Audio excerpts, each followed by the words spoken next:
আমরা বক্তব্য শুনেছি এই জেলার বরেণ্য দুইজন আলেম শেখ মাওলানা আব্দুল হক এবং এইমাত্র আলোচনা শেষ করে গেলেন জিঙ্গাবাড়ি ফাজিল মাদ্রাসার সুনামধন্য অধ্যক্ষ আমাদের মৌলভীবাজার জেলার গর্ব হযরত মাওলানা হাফিজুর রহমান সাহেব মঞ্চে আগমন হয়েছে। আমরা যার সাথে যার নির্দেশনায় যার ইমারতিতে আল্লাহর গড় কাবা তওয়াফ করার সুযোগ পেয়েছিলাম হযরত মাওলানা নাসিরউদ্দিন হালালি সাহেব, তাদের কাছ থেকে নবীর সিরত সম্পর্কে আমরা গুরুত্বপূর্ণ আলোচনা শুনব। আমরা আজকে কথা বাড়াচ্ছি না, তাদের সেই আলোচনার ভিত্তিতে আজকে আমাদের চিন্তার পরিবর্তন, চিন্তার পরিশুদ্ধি এনে বাস্তব অর্থে রসুলের জীবন আদর্শ আমাদের প্রত্যেকটি জীবনের পরতে পরতে যদি আমরা কাজে লাগাতে পারি তাহলেই আমাদের এই পৃথিবীতে আসাটা ধন্য হবে, আমাদের এই জীবনটা ধন্য হবে। রসুল হচ্ছেন কোরআনের বাস্তব প্রতিচ্ছবি। সেই নবীর জীবন আদর্শ বাদ দিয়ে অন্য কোনো জীবন আদর্শ গ্রহণ করলে দুনিয়াতেও কোনো কল্যাণ নেই, পরকালেও মুক্তির কোনো আশা করা মোটেই সম্ভব নয়। বাংলাদেশ জামাত ইসলামী একটি প্ল্যাটফর্মের নাম, একটি মুভমেন্টের নাম, একটি আন্দোলনের নাম। সেই আন্দোলনকে যদি আপনার পছন্দ না হয়, আপনি স্বতন্ত্র কোনো প্ল্যাটফর্মে দাঁড়িয়ে রসুলের জীবন আদর্শ বাস্তবায়নে এগিয়ে আসুন, আমরা স্বাগত জানাই।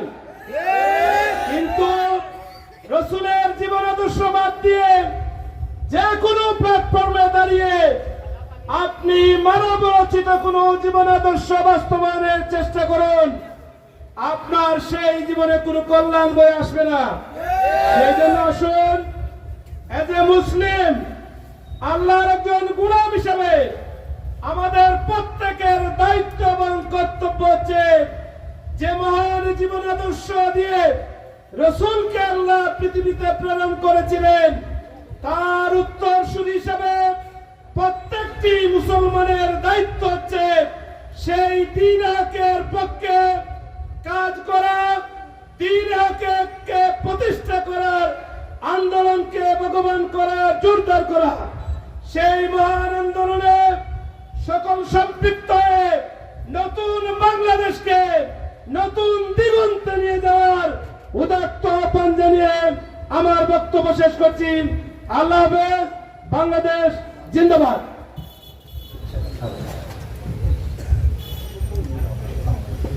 আলহামদুলিল্লাহ। সম্মানিত জুড়িবাসী, এই পর্যায়ে আলোচনা পেশ করার জন্য আমি সবিনয় অনুরোধ করছি বিশিষ্ট শিক্ষানুরাগী, বিশিষ্ট সমাজসেবক, সাবেক ছাত্র নেতা, বাংলাদেশ জামাতে ইসলামী জুড়ি বড়লেখা আসনে আগামী দিনের এমপি পদপ্রার্থী, বাংলাদেশ জামাত কর্তৃক জুড়ি বড়লেখা আসনের এমপি পদপ্রার্থী জননেতা জনাব হযরত মাওলানা আমিনুল ইসলাম সাহেবকে।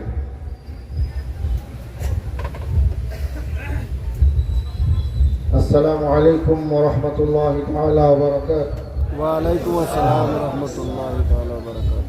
আমাদের প্রিয় কাফেলা শহীদি সংগঠন বাংলাদেশ জামাত ইসলামী জুড়ি উপজেলা কর্তৃক আয়োজিত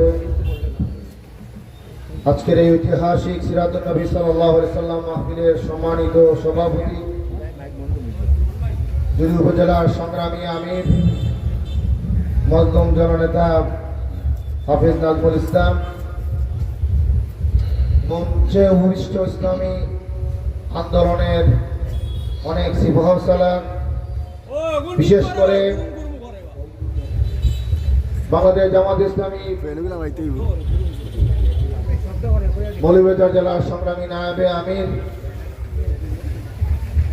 এই জুড়ির আপামর জনতার প্রিয় নেতা মাওলানা আব্দুর রহমান ভাই সহ নেতৃবৃন্দ, আজকের প্রধান আলোচক যার আলোচনা শোনার জন্য আমরা অধীর আগ্রহে বসে আছি, বিশেষ ইসলামী চিন্তাবিদ মুফাসসিরে কোরআন মাওলানা নাসিরউদ্দিন হালালি সাহেব, উলামায়ে কেরাম, সম্মানিত জুড়িবাসী, তৌহিদি জনতা, আল্লাহ তাআলা শুকরিয়া আদায় করি যিনি আমাদেরকে আজকের এই মাহফিলে আসার বসার শোনার তৌফিক দিয়েছেন। আমরা শুকরিয়া আদায় করছি, আলহামদুলিল্লাহ। আমি আপনাদেরই এলাকার সন্তান, আপনাদের সাথে অনেক বেশি দেখা হবে। আপনাদের বাসা বাড়িতে আমরা যাব, সালাম পৌঁছাবো। আজকে আপনারা এই জুড়ির প্রাণ কেন্দ্রে এসেছেন, আপনাদের মাধ্যমে আপনাদের বাড়িতে আমাদের মা চাচিকে আমার সালামটুকু পৌঁছে দিবেন। আমরা একটি নতুন বাংলাদেশ, যে বাংলাদেশে আর দুর্নীতি হবে না, যে বাংলাদেশে আর বৈষম্য হবে না, যে বাংলাদেশে আর ইসলামের বিরুদ্ধে, রাসূলের আদর্শের বিরুদ্ধে আর কথা বলতে দেওয়া হবে না, এরকম একটি বাংলাদেশ গড়ে তুলতে চাই। যেই পার্লামেন্ট হবে ইসলামের পার্লামেন্ট, যেই পার্লামেন্টে দাঁড়িয়ে আল্লামা সাঈদী শিরকের বিরুদ্ধে কথা বলেছেন, ইসলামী অর্থ ব্যবস্থার কথা বলেছেন, ইসলামী রাষ্ট্র ব্যবস্থার পক্ষে কথা বলেছেন, শহীদ নিজামী ভাই বলেছেন, শহীদ মুজাহিদ ভাইরা বলেছেন। আমারও সেই সংসদে দাঁড়িয়ে শত শত ইসলামী আন্দোলনের মুজাহিদরা পার্লামেন্টে কথা বলবে, আমরা সেই পরিবেশ তৈরি করতে চাই ইনশাআল্লাহ। আসুন, আগামীর পার্লামেন্ট ইসলামের পার্লামেন্ট, আগামীর পার্লামেন্ট আল কোরআনের পার্লামেন্ট, আগামীর পার্লামেন্ট আল্লাহ রাসূলের আদর্শ উজ্জীবিত একটি পার্লামেন্ট হবে। এই জন্যে আপনাদের ধারে ধারে আমরা যেতে চাই, মানবতার কল্যাণে কাজ করতে চাই। আজকের এই সিরাত মাহফিল থেকে আমরা সেই অঙ্গীকারবদ্ধ হয়ে আজকে বিদায় নিব। প্রধান অতিথিকে আমার বাকি সময়টুকু দিয়ে আমি এখানেই আলোচনা শেষ করছি। আল্লাহ হাফেজ। বাংলাদেশ জিন্দাবাদ, বাংলাদেশ জামাত ইসলামী জিন্দাবাদ। ধন্যবাদ মাওলানা আমিনুল ইসলাম সাহেবকে। সম্মানিত উপস্থিতি, সম্মানিত জুড়িবাসী, এ পর্যায়ে প্রধান অতিথির বক্তব্য আলোচনা পেশ করার জন্য সবিনয় অনুরোধ করছি সুদূর ঢাকা থেকে আগত ইসলামিক রিসার্চ ফাউন্ডেশনের সম্মানিত চেয়ারম্যান, আন্তর্জাতিক খ্যাতিসম্পন্ন মুফাসসিরে কোরআন, বিশিষ্ট ইসলামী চিন্তাবিদ হযরত মাওলানা নাসিরউদ্দিন হেলালী সাহেবকে প্রধান অতিথির বক্তব্য রাখার জন্য আমি সবিনয় অনুরোধ করছি।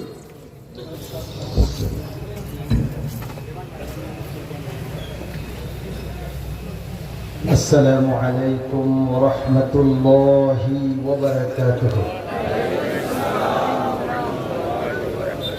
আপনাদের চেহারার দিকে তাকিয়ে সত্যি আমি মুগ্ধ এবং আশা করি আপনারা ভালো আছেন। এবার আপনাদের কাছ থেকে জানতে চাই আপনারা কেমন আছেন। আপনাদের সকলকে নতুন স্বাধীন বাংলাদেশের শুভেচ্ছা জানাচ্ছি। إن الحمد لله نحمده ونستعينه ونستغفره ونؤمن به ونتوكل عليه ونعوذ بالله من شرور أنفسنا ومن سيئات أعمالنا.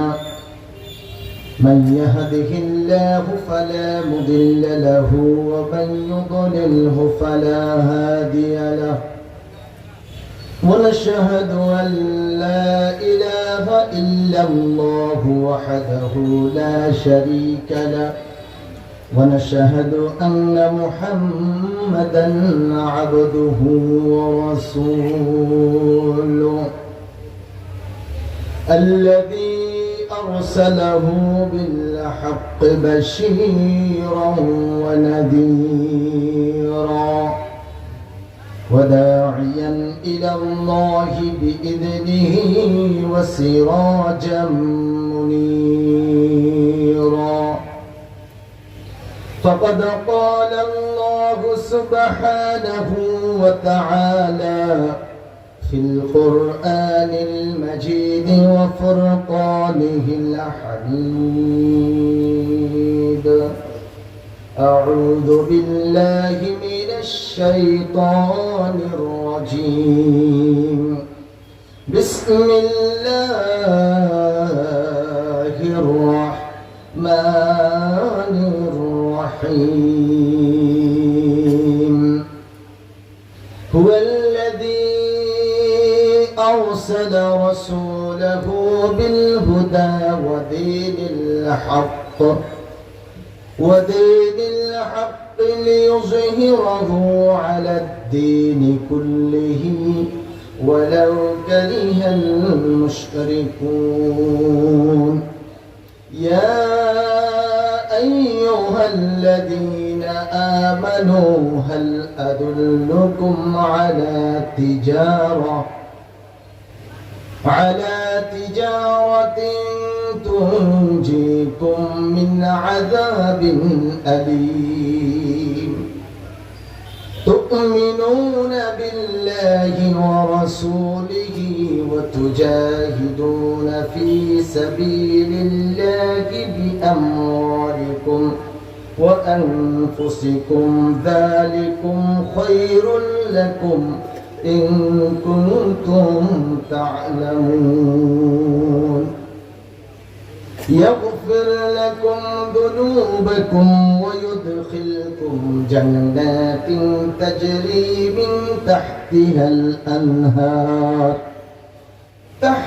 الأنهار ومساكن طيبة في جنات عدن ذلك الفوز العظيم وأخرى تحبونها نصر من الله وفتح قريب وبشر المؤمنين صدق الله العظيم. ومن حديث النبوية صلى الله عليه وسلم عن أبي هريرة رضي الله تعالى عنه قال قال رسول الله صلى الله عليه وسلم كل أمتي يدخلون الجنة إلا من أبى قالوا يا رسول الله صلى الله عليه وسلم ومن يأبى قال رسول الله صلى الله عليه وسلم من أطاعني دخل الجنة ومن عصاني فقد أبى رواه البخاري وصدق رسوله النبي الكريم. আমরা সবাই দরুদ শরীফ পড়ি সাল্লাল্লাহু আলা সাইয়্যিদিনা মুহাম্মদ ওয়া আলিহি ওয়া আসহাবিহি ওয়া সাল্লাম। ভয় পাচ্ছেন আপনারা? একটু কণ্ঠ ছেড়ে দিয়ে নবীজির মহব্বতে সবাই পড়ি সাল্লাল্লাহু আলা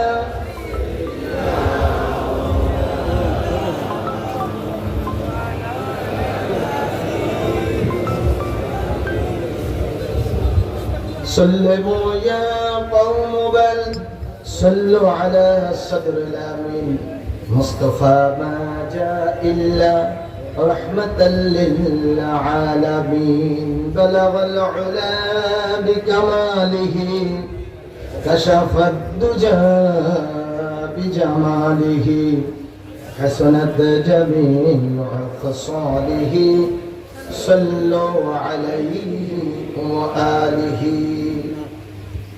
বাংলাদেশ জামাতে ইসলামী জুড়ি উপজেলা শাখা কর্তৃক আয়োজিত আজকে বিশ্বনবী হযরত মুহাম্মদ সাল্লাল্লাহু আলাইহি ওয়াসাল্লামের সিরাতুন নবী মাহফিলের সুযোগ্য সম্মানিত সভাপতি শ্রদ্ধাভাজন দায়িত্বশীল ফজিলাতুল শেখ হযরত মাওলানা হাফিজ নাজমুল ইসলাম সাহেব হাফিজাহুল্লাহ আমির বাংলাদেশ জামাত ইসলামী জুড়ি উপজেলা।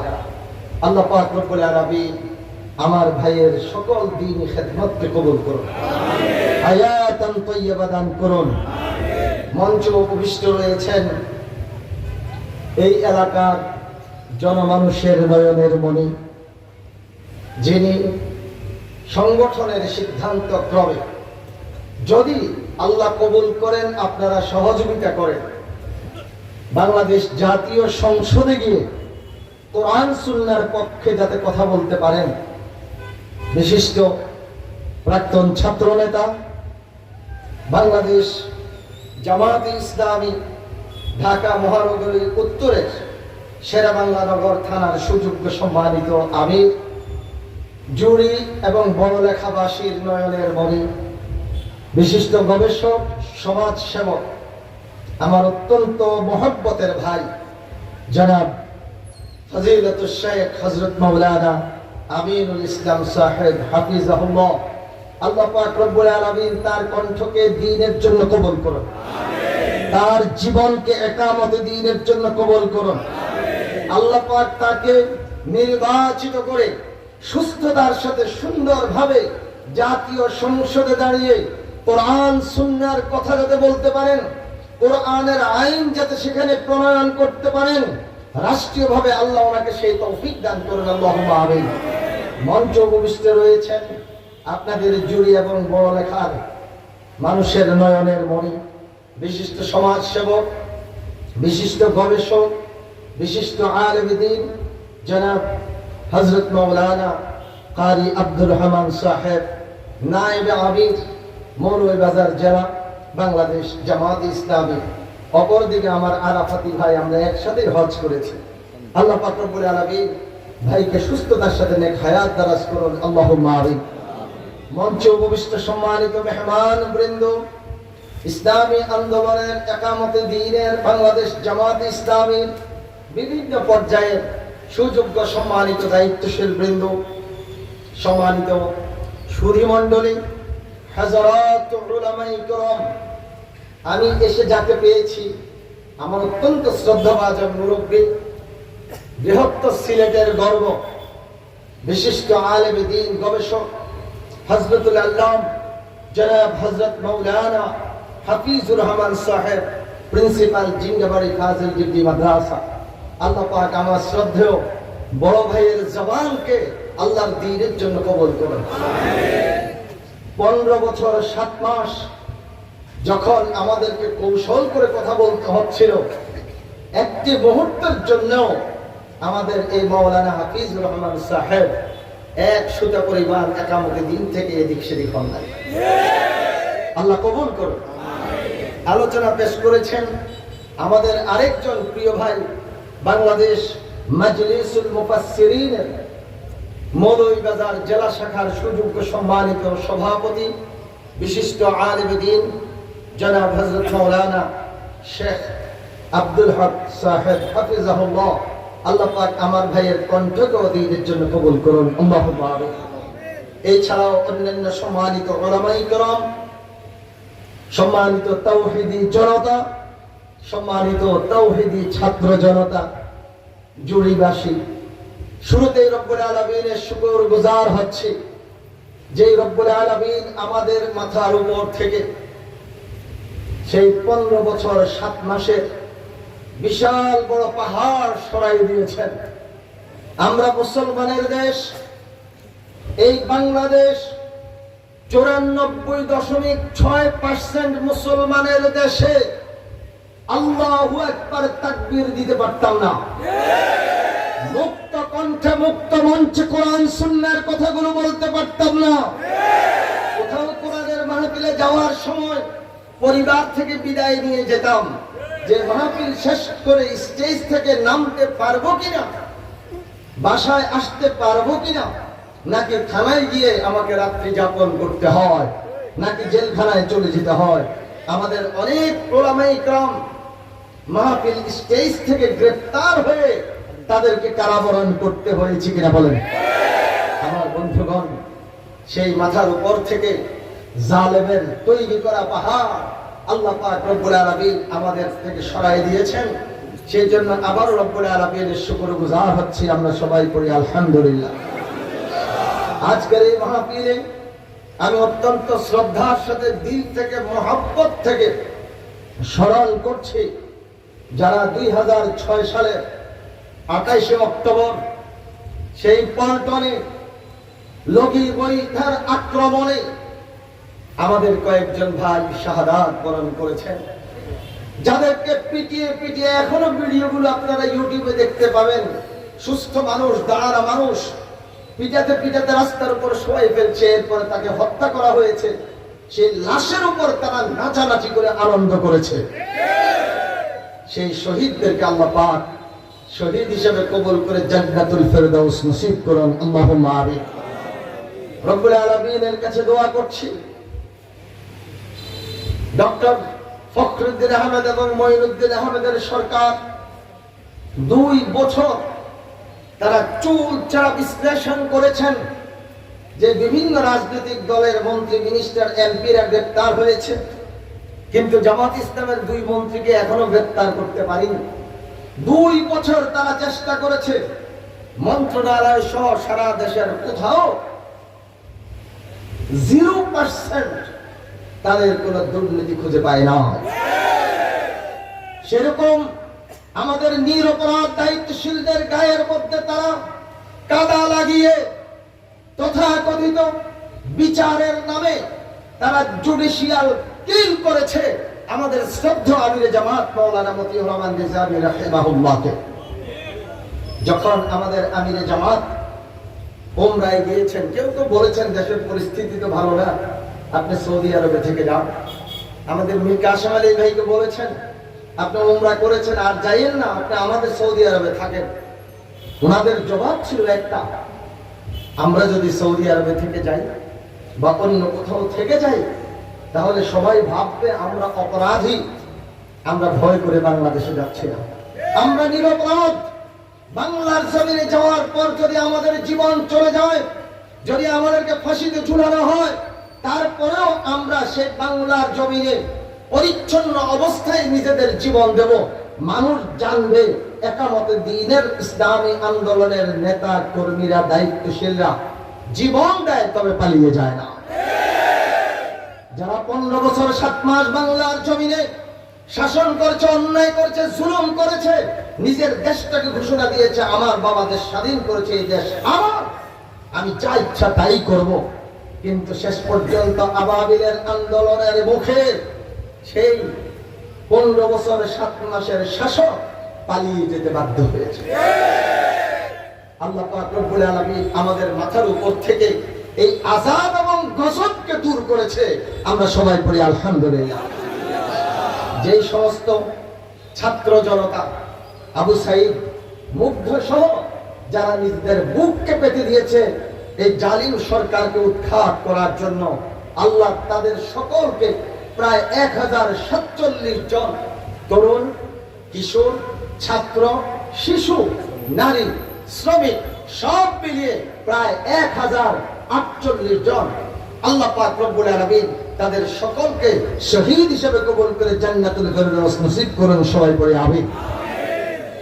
সম্মানিত সুধী মণ্ডলী, আজকের সিরাতুন নবী সাল্লাল্লাহু আলাইহি ওয়াসাল্লাম মাহফিলে আমরা আসতে পেরেছি। আমরা জামাত ইসলামের নামটা এরকম প্রকাশ্য নিতে পারি না।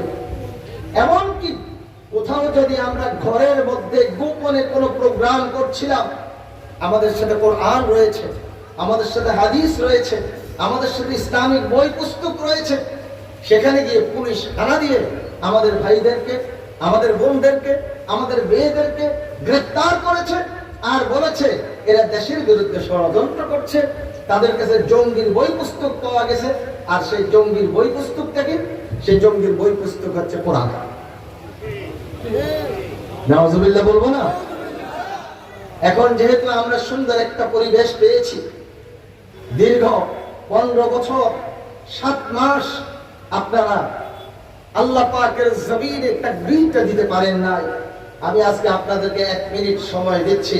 প্রাণ খুলে রব্বুল আলামিনের খুশির জন্য আকাশ এবং জমিনকে মুখরিত করে আল্লাহু আকবার তাকবীর দিতে পারবেন? তাহলে আমি আমার যুবকদেরকে আহ্বান করছি, তোমরা চিৎকার দিয়ে স্লোগান উঠাও।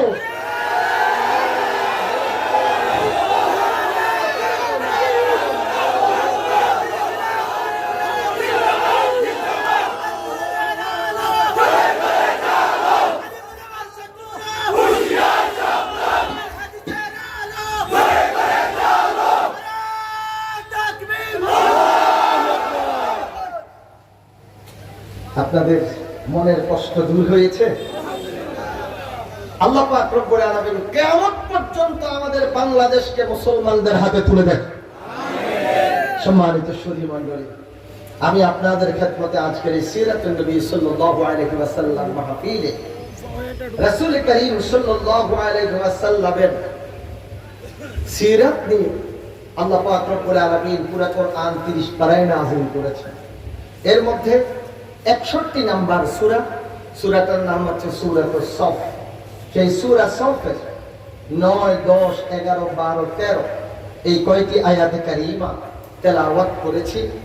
আমরা ইনশাআল্লাহ এখন থেকে 35 মিনিট সময় পাবো। এই 35 মিনিট সময় আপনারা কি মনোযোগ দিয়ে কথাগুলো শুনবেন তো? আমাকে কথা বলার সুযোগ দিবেন তো ইনশাআল্লাহ? আসুন। ও 1 ঘন্টা? ও মাশাআল্লাহ, আলহামদুলিল্লাহ। তাহলে 1 ঘন্টা হায়াত বেড়ে গেছে ইনশাআল্লাহ। আমরা আছি তো সবাই? আল্লাহ যেহেতু আমাদেরকে সুযোগ করে দিয়েছে, আমরা যদি কোরআনের কথা না বলি, না শুনে চলে যাই, তাহলে রব্বুল আলামিনের শুকরিয়া আদায় হবে না। ঠিক না ঠিক? সূরাতুস সফ 9 থেকে কত নাম্বার? 13 নাম্বার আয়াত পর্যন্ত তেলাওয়াত করেছি। আসুন আর ভূমিকা নয়, আমরা আমাদের মূল আলোচনার দিকে চলে যাই। আউযু বিল্লাহি মিনাশ শাইতানির রাজীম। বিসমিল্লাহির রাহমানির রাহিম। বিতাড়িত অভিশপ্ত মারদুদ শয়তানের ওয়াসওয়াসা থেকে মহান আল্লাহর কাছে পানাহ চাই। পরম করুণাময় দয়ালু মেহেরবান আল্লাহর নামে শুরু করছি। হুয়াল্লাযী আরসালা রাসূলাহু বিল হুদা ওয়া দীনিল হক ওয়া দীনিল হক লিইয়ুযহিরাহু আলাদ الدين كله ولو كره المشركون। তিনি তো সেই সত্তা, তিনি তো সেই রব্বুল আলামিন, যিনি নবী মুহাম্মদ রাসূলুল্লাহ সাল্লাল্লাহু আলাইহি ওয়াসাল্লামকে হেদায়েত এবং সত্য দ্বীন সহকারে এই পৃথিবীতে প্রেরণ করেছেন, যাতে করে আল্লাহ পাকের এই জমিনে সকল মতবাদের উপর দ্বীন ইসলামকে প্রতিষ্ঠা করতে পারে, যদিও এতে মুশরিকেরা অপছন্দ করে। এরপর আল্লাহ পাক বলছেন, ইয়া আইয়ুহাল্লাযীনা আমানু হাল আদুল্লুকুম আলা তিজারা। হে ঈমানদারেরা, আমি কি তোমাদেরকে এমন একটি ব্যবসায়ের সুসংবাদ দেব যা তোমাদেরকে কঠিন আযাব থেকে রক্ষা করবে? তোমাদেরকে কঠিন আযাব থেকে রক্ষা করবে। তুনজিকুম মিন আযাবিন আলীম। এরপর আল্লাহ পাক রব্বুল আলামিন সেই ব্যবসাটা আমাদেরকে শিখিয়ে দিচ্ছেন। তুমিনুনা বিল্লাহি ওয়া রাসূলিহি ওয়া তুজাহিদুনা ফি সাবিলিল্লাহি বিআমওয়ালিকুম ওয়া আনফুসিকুম। তোমরা আল্লাহর প্রতি এবং তার রাসূলের প্রতি বিশ্বাস স্থাপন করো, আর আল্লাহ এই জমিনে আল্লাহর দ্বীন প্রতিষ্ঠার জন্য তোমরা জিহাদ ফি সাবিলিল্লাহর কাজ করে যাও, তোমাদের মাল এবং তোমাদের জান দিয়ে। যালিকুম খায়রুল লাকুম ইন কুনতুম তা'লামুন। আর তাই হচ্ছে তোমাদের জন্য কল্যাণকর, যদি তোমরা তা উপলব্ধি করো, তোমরা তা বুঝে থাকো। এর পরবর্তী আয়াত আল্লাহ পাক আমাদেরকে কিছু নিয়ামতের ঘোষণা দিচ্ছেন। يغفر لكم ذنوبكم ويدخلكم جنات تجري من تحتها الأنهار جنات تجري من تحتها الأنهار ومساكن طيبة في جنات عدن যালিকাল ফাওজুল আযীম। আর তোমাদের রব তোমাদের জীবনের গুনাহগুলোকে মাফ করে দিবেন, সুবহানাল্লাহ।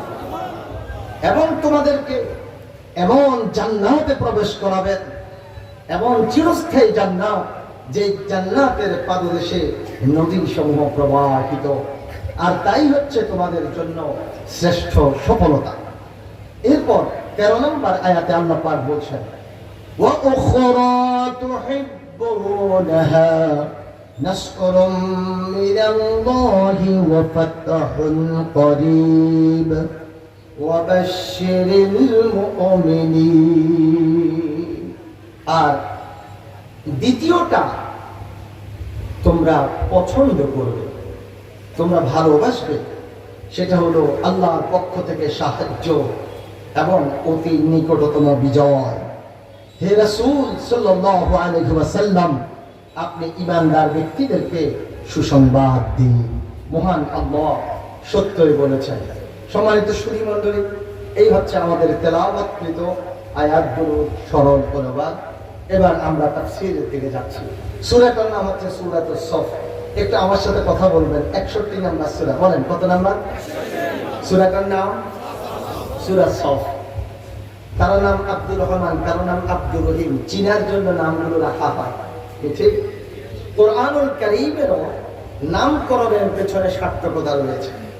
এই সূরার 4 নম্বর আয়াত। প্রিয় সুধী মণ্ডলী, আমি চেষ্টা করব প্রত্যেকটা কথার সাথে সাথে শিক্ষণীয় কথাগুলো বলে দেওয়ার জন্য।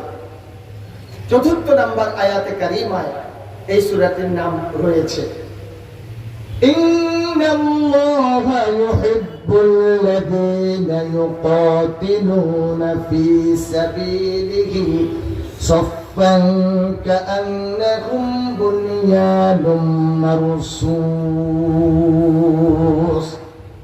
নিশ্চয়ই আল্লাহ পাক রব্বুল আলামিন ওই সমস্ত ব্যক্তিদেরকে ভালোবাসেন যারা সীসা ঢালাই প্রাচীরের মতো ঐক্যবদ্ধভাবে আল্লাহর জমিনে আল্লাহর দ্বীনকে কায়েমের জন্য সংঘবদ্ধ সংগ্রাম করে, লড়াই করে। ইন্নাল্লাহা ইউহিব্বুল্লাযীনা ইউকাতিলুনা ফী সাবিলিহি সাফফান। এখানে সাফফান শব্দটা আছে না নাই? সফ। ইমাম সাহেবরা বলেন কি, সম্মানিত মুসল্লিবৃন্দ, ডানের পায়ে তাকিয়ে সব সোজা করুন। সব শব্দের অর্থ হচ্ছে সারি, সব শব্দের অর্থ হচ্ছে কাতার। আল্লাহ পাকের ঈমানদার বান্দারা তারই জমিনে দ্বীনকে কায়েমের জন্য সারিবদ্ধভাবে জিহাদ করবে। কেমন? সাফফান কাআন্নাহুম বুনয়ানুম মারসুস। লোহার ঢালাই নয়, সিমেন্টের ঢালাই নয়, কারণ এই ঢালাইয়ের মধ্যে ছিদ্র থাকে, বাতাস ঢুকতে পারে। বুনিয়ানুম মারসুস, সীসা ঢালাই। সীসা দিয়ে যে ঢালাই করা হয় তার মধ্যে কোনো ছিদ্র থাকে না, কোনো বাতাস ঢোকার মতো কোনো সুযোগও থাকে না। ঠিক এরকম মজবুত ভাবে ঐক্যবদ্ধ ভাবে লড়াই করার জন্য আহ্বান করেছেন কে? সম্মানিত সুধী মণ্ডলী, এই আয়াতে কারিমার সাথে মিল রেখে একখানা হাদিস মনে পড়ে গেছে। عن حارث الأشعري رضي الله تعالى عنه قال قال رسول الله صلى الله عليه وسلم أنا آمركم بخمس الله أمرني بهن بالجماعة والسمع والطاعة والهجرة والجهاد في سبيل الله ومن خرج من الجماعة قيد شبر فقد خلع ربقة الإسلام من عنقه ومن دعا بدعوى الجاهلية فهو من جثى جهنم. قالوا يا رسول الله وإن صام وصلى؟ قال رسول الله صلى الله عليه وسلم وإن صام وصلى وزعم أنه مسلم. رواه الترمذي ومسند أحمد. হযরত হারিস আশআরী রাদিয়াল্লাহু তাআলা আনহু বলেন, রাসূল করিম সাল্লাল্লাহু আলাইহি ওয়াসাল্লাম বলেছেন, আমি তোমাদেরকে 5টি বিষয় নির্দেশ দিচ্ছি। আনা আমরুকুম বিখামসিন। 5টি। কয়টা? আল্লাহু আমারানি বিহিন্না। জেনে রাখো আল্লাহ পাক রব্বুল আলামিন এই 5টি নির্দেশ আমাকে দিয়েছেন। আমি তোমাদেরকে 5টি বিষয় নির্দেশ দিচ্ছি, যে 5টি বিষয় নির্দেশ স্বয়ং আল্লাহ পাক রব্বুল আলামিন আমি রাসূলকে দিয়েছেন। এবার আপনারা বলেন, আল্লাহ রাসূল সাল্লাল্লাহু আলাইহি ওয়াসাল্লামকে যে নির্দেশ দিয়েছেন আর রাসূল সাল্লাল্লাহু আলাইহি ওয়াসাল্লাম যে নির্দেশ আমাদেরকে দিয়েছেন, সেই নির্দেশগুলো পালন করা আমাদের কি উচিত, দরকার না দরকার নাই? আমাদেরকে পালন করতেই হবে। 1 নম্বর বিল জামাত, আল্লাহর এই জমিনে আল্লাহর দ্বীনকে প্রতিষ্ঠিত করার জন্য সংঘবদ্ধ হতে হবে, জামাতবদ্ধ হতে হবে, সংগঠন করতে হবে। রাহমাতুল লিল আলামিন হুজুর পাক সাল্লাল্লাহু আলাইহি ওয়াসাল্লামের বয়স যখন 17 বছর, খেয়াল রাখবেন কত বছর? 17 বছর বয়স। ঘুরে দেওয়ার সমাজ, মানুষে মানুষে বিবাদ বিসংবাদ, কাটাকাটি, মারামারি, হানাহানি, মানুষের মান ইজ্জত, নারীদের সম্মান ইজ্জতের কোনো গ্যারান্টি ছিল না। সেই অবস্থায় রাসূল করিম সাল্লাল্লাহু আলাইহি ওয়াসাল্লাম কি করবেন চিন্তিত। ঠিক এরকম অবস্থা কি আমাদের দেশে হয়েছে কিনা বলেন? মানুষের জীবনের কোনো নিরাপত্তা নেই। রাস্তা দিয়ে বের হয়েছে, গাড়ি ব্রেক করে থামায় গাড়ি থেকে বের করে নিয়ে গেছে, আর পাওয়া গেল না। জাতীয়তাবাদী দল বিএনপির কেন্দ্রীয় সাংগঠনিক সম্পাদক সিলেটের সন্তান ইলিয়াস সাহেব, নাম মনে আছে আপনাদের? সেই ইলিয়াস সাহেব বনানী ওল্ড ডিওএইচএস এর সামনে থেকে ওনার প্রাডো গাড়ি থেকে ওনাকে বের করে নিয়ে গেলেন, আর পাওয়া গেল না। শেষ পর্যন্ত তাদের মধ্য থেকে একজন পুলিশ রিপোর্ট করলেন এই খুনি হাসিনা বিদায় নেওয়ার পর, বললো যে ওনাকে চোখ বেঁধে নিয়ে গেছে চট্টগ্রাম, সেখানে গিয়ে ওনাকে হত্যা করা হয়েছে, তার পেট কেটে দেওয়া হয়েছে, এরপর কোমরের মধ্যে পাথর বেঁধে তাকে বঙ্গোপসাগরে ছেড়ে দেওয়া হয়েছে। তার স্ত্রী, তার অবুঝ ছোট্ট শিশুটা যখন সেই তখনকার সাবেক খুনি প্রধানমন্ত্রীর কাছে গেল, তখন ওই বাচ্চার সাথে তিনিও কান্নার অভিনয় করেন। কি অভিনেতা গো! কান্নার অভিনয় করে আমারও কলিজা ফেটে যায়। আমি চেষ্টা করবো মারে তোমার বাবাকে উদ্ধার করে দেওয়ার জন্য, আসলে তো তুই জবাই করে হত্যা করে তাকে বঙ্গোপসাগরে মাছের পেটে দিয়ে দিছিস। সম্মানিত সুধীবর্গ, রাসূল করিম সাল্লাল্লাহু আলাইহি ওয়াসাল্লাম যখন দেখলেন মানুষের জান মাল ইজ্জতের কোনো নিরাপত্তা নেই, ঠিক এই মানুষগুলোকে কিভাবে মুক্তির পথ দেখাবেন, তিনি একটি শান্তি সংঘ প্রতিষ্ঠা করেন। সেই সংগঠনের নাম হচ্ছে হিলফুল ফুজুর। আওয়াজ করেন, নাম কি? রাসূল সাল্লাল্লাহু আলাইহি ওয়াসাল্লামের বয়স ছিল তখন কত? 17 বছর। ধারাবাহিক আলোচনা, যদি খুব মনোযোগ দেন মজা পাবেন ইনশাআল্লাহ। হুজুর সাল্লাল্লাহু আলাইহি ওয়াসাল্লাম 17 বছর বয়স থেকে 40 বছর বয়স পর্যন্ত চেষ্টা করলেন, দেখি জুড়িবাসী কত তাড়াতাড়ি একটা বিয়োগ অঙ্ক করতে পারেন। 40 থেকে 17 বিয়োগ করেন, কত থাকে? 23। মাশাআল্লাহ, কত থাকে? 23। দেখেন আগের 23 তেমন কিছু করতে পারেন না। যখন 40 বছর 6 মাস 12 দিন বয়স হয়ে গেল, রাসূল করিম সাল্লাল্লাহু আলাইহি ওয়াসাল্লাম জাবালে নূরের চূড়ায় গারে হেরা, সেই হেরার গুহায় ধ্যানে মগ্ন। অববস্যার রাত, খুব অন্ধকার, হঠাৎ করে গুহাটা আলোকিত হয়ে গেল। আর রাসূল করিম সাল্লাল্লাহু আলাইহি ওয়াসাল্লামকে বললেন, ইকরা। নবীজি যদি চাইতেন বলতে পারতেন ইকরা। আমি যদি আপনাদেরকে বলি বলেন ইকরা, পারবেন না? বলেন তো দেখি। দেখেন আমরা বাংলা ভাষাভাষী, আমরাও তো বলতে পারি ইকরা, কিন্তু নবীজি ইকরা বললেন না।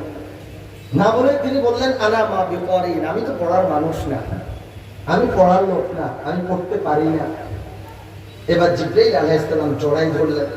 রাসূল সাল্লাল্লাহু আলাইহি ওয়াসাল্লাম বললেন, মনে হয় যেন আমার জীবনটা বেরিয়ে যাবে। ছেড়ে দিলেন, আবার বললো ইকরা আনা মা বিকরিন, আবার জড়াই ধরলেন, আবার ছেড়ে দিয়ে বললেন ইকরা আনা মা বিকরিন। এরপর আবার জড়াই ধরে ছেড়ে দিয়ে বললেন ইকরা বিসমি রাব্বিকাল্লাযী খালাক খলাকাল ইনসানা মিন আলাক ইকরা ওয়া রাব্বুকাল আকরাম الذي علم بالقلم علم الإنسان ما لم يعلم الله أكبر 40 বছর বয়সের সময় তিনি গারে হেরার মধ্যে ধ্যানে মগ্ন 6 মাস 12 দিন তিনি সেখানে ধ্যানে ছিলেন খাওয়া দাওয়া করেছেন ইবাদত বন্দিও করেন সবই ঠিক ছিল সেই জাবালে নূর পাহাড় আমার শ্রদ্ধা আমিন ভাই আব্দুর রহমান ভাই সহ আমরা সেখানে গিয়েছি নিচে দাঁড়াই যখন উপরের দিকে তাকাই তখন ভাবি যে 55 বছর বয়সের একজন রমণী আমাদের মা খাদিজাতুল কুবরা রাদিয়াল্লাহু তাআলা আনহা সেখানে কিভাবে উঠতেন প্রতিদিন নবীজির জন্য খাবার এখন 52 বছর বয়স এখনো 55 থেকে 3 কম আছে এখন আর সাহস করতে পারি না সেখানে ওঠা মনে হয় যেন মাথা ঘুরে পড়ে যাব কিন্তু আমাদের আম্মা জান খাদিজাতুল কুবরা রাদিয়াল্লাহু তাআলা আনহা দৈনিক সেখানে উঠতেন খাদ্য এবং পানীয় নিয়ে তখন আমি বলি যে খাদিজা তো উঠতেন না তাকে আল্লাহ পাক উঠানের ব্যবস্থা করে দিতেন সুবহানাল্লাহ আমরা যদি দ্বীনি আন্দোলনের কাজ করি আমাদের কাছে কোনো বিষয় কঠিন মনে হলেও যদি আমরা মনে করি এটা পারবো না তারপর আল্লাহর উপর তাওয়াক্কাল করে যদি সামনে আমরা রওনা হই আল্লাহ পাক আমাদেরকে এমন ভাবে সাহায্য করবেন যে কঠিন বিষয়টা আমাদের জন্য সহজ হয়ে যাবে সুবহানাল্লাহ ঠিক না ঠিক আমরা আর কেউ পিছিয়ে থাকবো না দ্বীনের দাওয়াতি কাজ করার জন্য আমরা সামনে এগিয়ে যাব রাজি আছি সবাই আর ঘরে বসে থাকার সুযোগ নেই সময় নেই দ্বীন কায়েমের জন্য আমাদের প্রতিটি মুহূর্ত আমাদেরকে কাজে লাগাতে হবে রাসূল করিম সাল্লাল্লাহু আলাইহি ওয়াসাল্লামের 40 বছর বয়সের সময় যখন ওহী পেয়ে গেলেন এবার আরেকটা অঙ্ক করবেন নবীজি তো 63 বছর বয়সের সময় দুনিয়া থেকে বিদায় নিলেন 63 থেকে এবার আমরা 40 বিয়োগ করে দেই থাকে কত আগে 23 ওহী ছিল না পরে 23 ওহী আছে সেই ওহীর মাধ্যমে মানুষগুলোকে এমন ভাবে রাসূল করিম সাল্লাল্লাহু আলাইহি ওয়াসাল্লাম পরিবর্তন করে দিলেন যারা ছিল লুটেরা তারা হয়ে গেল সম্পদের পাহারাদার যারা নারীর ইজ্জত নষ্ট করত তারা নারীর বাড়ির পাহারাদার হয়ে গেছে সুবহানাল্লাহ পড়েন এটা হয়েছে একমাত্র কোরআনুল কারীমের বদৌলতে এবং রাসূল করিম সাল্লাল্লাহু আলাইহি ওয়াসাল্লামের সুন্নাহর উসিলায় সেই কোরআন এবং সুন্নাহ কি আমাদের মাঝে আছে না নাই বিদায় হজের সময় মসজিদে নববী থেকে রাসূল করিম সাল্লাল্লাহু আলাইহি ওয়াসাল্লাম ঘোষণা দিয়েছেন তারাকতু ফীকুম আমরাইন লান তাদিল্লু মা তামাসসাকতুম বিহিমা কিতাবাল্লাহি ওয়া সুন্নতি ও আমার সাহাবীরা আমি তো চলে যাচ্ছি তোমাদের কাছে দুটো জিনিস রেখে যাচ্ছি যারা এই দুটো জিনিসকে আঁকড়িয়ে ধরবে লান তাদিল্লু তারা কখনো কখনো কখনো তারা পথভ্রষ্ট হবে না সুবহানাল্লাহ একটা হচ্ছে কিতাব আল্লাহ পাকের কিতাব আরেকটা হচ্ছে রাসূলের সুন্নাহ রাসূল করিম সাল্লাল্লাহু আলাইহি ওয়াসাল্লামের সুন্নাহ সংগ্রামী সুধী মণ্ডলী সংগ্রামী তাওহীদি জনতা কোরআন আমাদের কাছে আছে এখন কোরআনকে আঁকড়িয়ে ধরা মানে কোরআনকে এইভাবে ধরে বুকের মধ্যে রেখে দেব এটা রাসূলের সুন্নাহকে আঁকড়িয়ে ধরা শুধু কেবল মসজিদে যাব সুন্নাত পালন করো মিসওয়াক করবে আর পাগড়ি মাথায় দেবে আর এরকম লম্বা লম্বা দাড়ি রাখবো শুধু এইটুকুই না রাসূল করিম সাল্লাল্লাহু আলাইহি ওয়াসাল্লামের সবচেয়ে বড় সুন্নাহ হচ্ছে আল্লাহর এই জমিনে আল্লাহর দ্বীনকে কায়েম করার জন্য কাজ চালিয়ে যাওয়ার চেষ্টা করা কথা বলেন সেই কোরআন আমাদের কাছে আছে রাসূলের সুন্নাহ আমাদের কাছে আছে অতএব এই কোরআন সুন্নাহ আমাদের প্রত্যেকটি ঘর আমাদের প্রত্যেকটি বাড়ি আমাদের প্রত্যেকটি সমাজ আমাদের প্রত্যেকটি গ্রাম আমাদের প্রত্যেকটি ওয়ার্ড প্রত্যেকটি ইউনিয়ন প্রত্যেকটি থানা প্রত্যেকটি উপজেলা এমনকি সংসদ সহ আমাদের রাষ্ট্রীয় ক্ষমতায় এই কোরআন এবং সুন্নাহকে বসাই দিতে হবে ঠিক না ঠিক কোরআন এবং সুন্নাহকে কায়েম করার জন্য যেহেতু আমাদের দেশে গণতন্ত্র চর্চা চলছে যখনই জাতীয় সংসদ নির্বাচন সহ অন্যান্য নির্বাচনগুলো আসবে এটাকে ইবাদত মনে করে আল্লাহর আইন যারা প্রতিষ্ঠার জন্য চেষ্টা চালিয়ে যাবে সেই সব মানুষগুলোকে আমরা ভোট দিয়ে সামনে এগিয়ে যাওয়ার জন্য সুযোগ করে দিতে হবে। কথা বলেন ঠিক না বেঠে? সেই কাজ করার জন্য আমরা সবাই প্রস্তুত আছি তো ইনশাআল্লাহ। যদি কোনো বাধা আসে, যদি কোনো হামলা আসে, যদি কোনো আঘাত আসে, সব কিছুকে মোকাবেলা করে আবু সাইদ এবং মুগ্ধর মতো প্রয়োজনে আমরা জীবন দিতেও প্রস্তুত আছি। রাজি আছেন? রাজি আছেন? দু হাত উঠে প্রভুকে দেখা।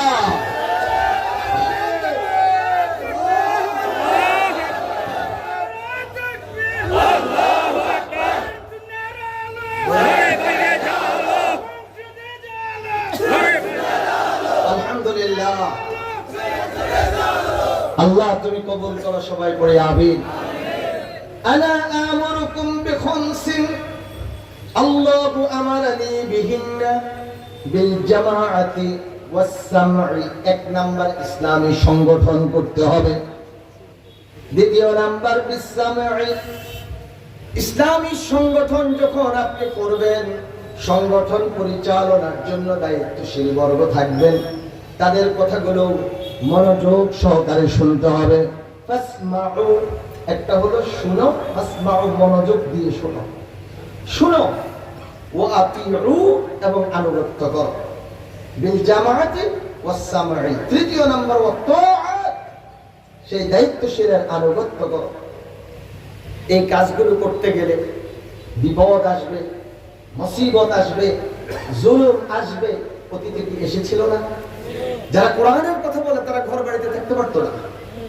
যারা কোরআনের কথা বলে, আমি জায়গাটা ভুলে গেছি, আপনাদের জুড়ি থেকে একটু ভিতরে বটগামার ওইদিকে পিছনে কোথায় যেন আমি একটা মাহফিল যে কোরআনের কথা বলছি, আমি তো সবসময় ঠান্ডা ভাষায় কথা বলি, কাউকে আচরণ মারি নেই। সৌদি প্রবাসী একজন ভাই আমাকে দাওয়াত করে এনেছিলেন। শেষ পর্যন্ত আমি মাহফিল শেষ করতে পারিনি, বিভিন্ন দিক থেকে হামলার প্রস্তুতি। পরে তাড়াতাড়ি মুনাজাত করে আমাকে সেই এলাকা থেকে আরেক এলাকায় নিয়ে রাত্রিতে রাখা হয়েছে। ওরাও কিন্তু মুসলমানের সন্তান। জায়গাটার নাম জি, আপনাদের মনে আছে না?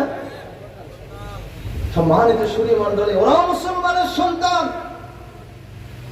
ওদের কোরআনের আলোটা ভালো লাগে না। কথা বলেন ঠিক না বেঠে? এই জমিনে দুই রকমের পাখি আছে। একটা পাখির নাম হচ্ছে পেঁচা, আপনারা কি চিনেন? আরেকটা পাখির নাম হচ্ছে চামচিকা, কেউ বলে চম্পা বাদুর। আপনাদের সিলেটে মনে হয় এটাকে চম্পা বাদুর বলে না, চামচিকা। চামচিকা চিনেন তো?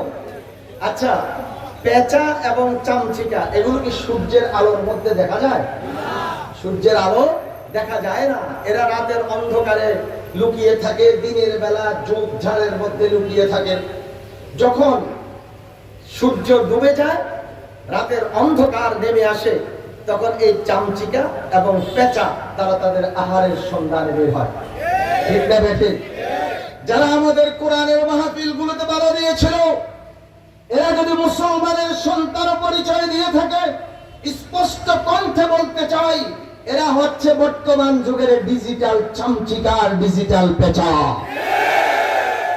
আল্লাহ পাক বলেছেন, ওয়ালাকাদ কাররামনা বনি আদম, আমি বনি আদমকে সবচেয়ে বেশি সম্মানিত করেছি। আমরা আদম সন্তান, আমরা কেউ চামচিকার পেঁচার গোষ্ঠী হতে চাই না। যারা চামচিকার পেঁচার গোষ্ঠী কোরআনের আলোকে সহ্য করতে পারছিল না, কোরআনের মাহফিলে বাধা দিত, আজকে তারা ঠিক অন্ধকারের মধ্যে ঝোপঝাড়ে লুকিয়ে আছে। তোমরা লুকিয়ে থাকো, তোমাদেরকে দিনের আলোতে আমরা আসতে দেব না। তোমরা সূর্যের আলোকে সহ্য করতে পারো না, দিনের আলোকে সহ্য করতে পারো না, কোরআনের আলোকে সহ্য করতে পারো না, পারতা না। তোমরা সেই ঝোপঝাড়ের মধ্যে লুকিয়ে থাকো। আর যদি প্রকাশ্য তোমরা আসতে চাও দিবালোকে, তাহলে কোরআনের দাওয়াত কবুল করো, ইসলামের দাওয়াত কবুল করো। তোমাদের সাথে আমাদের কোনো দুশ্মনী নাই।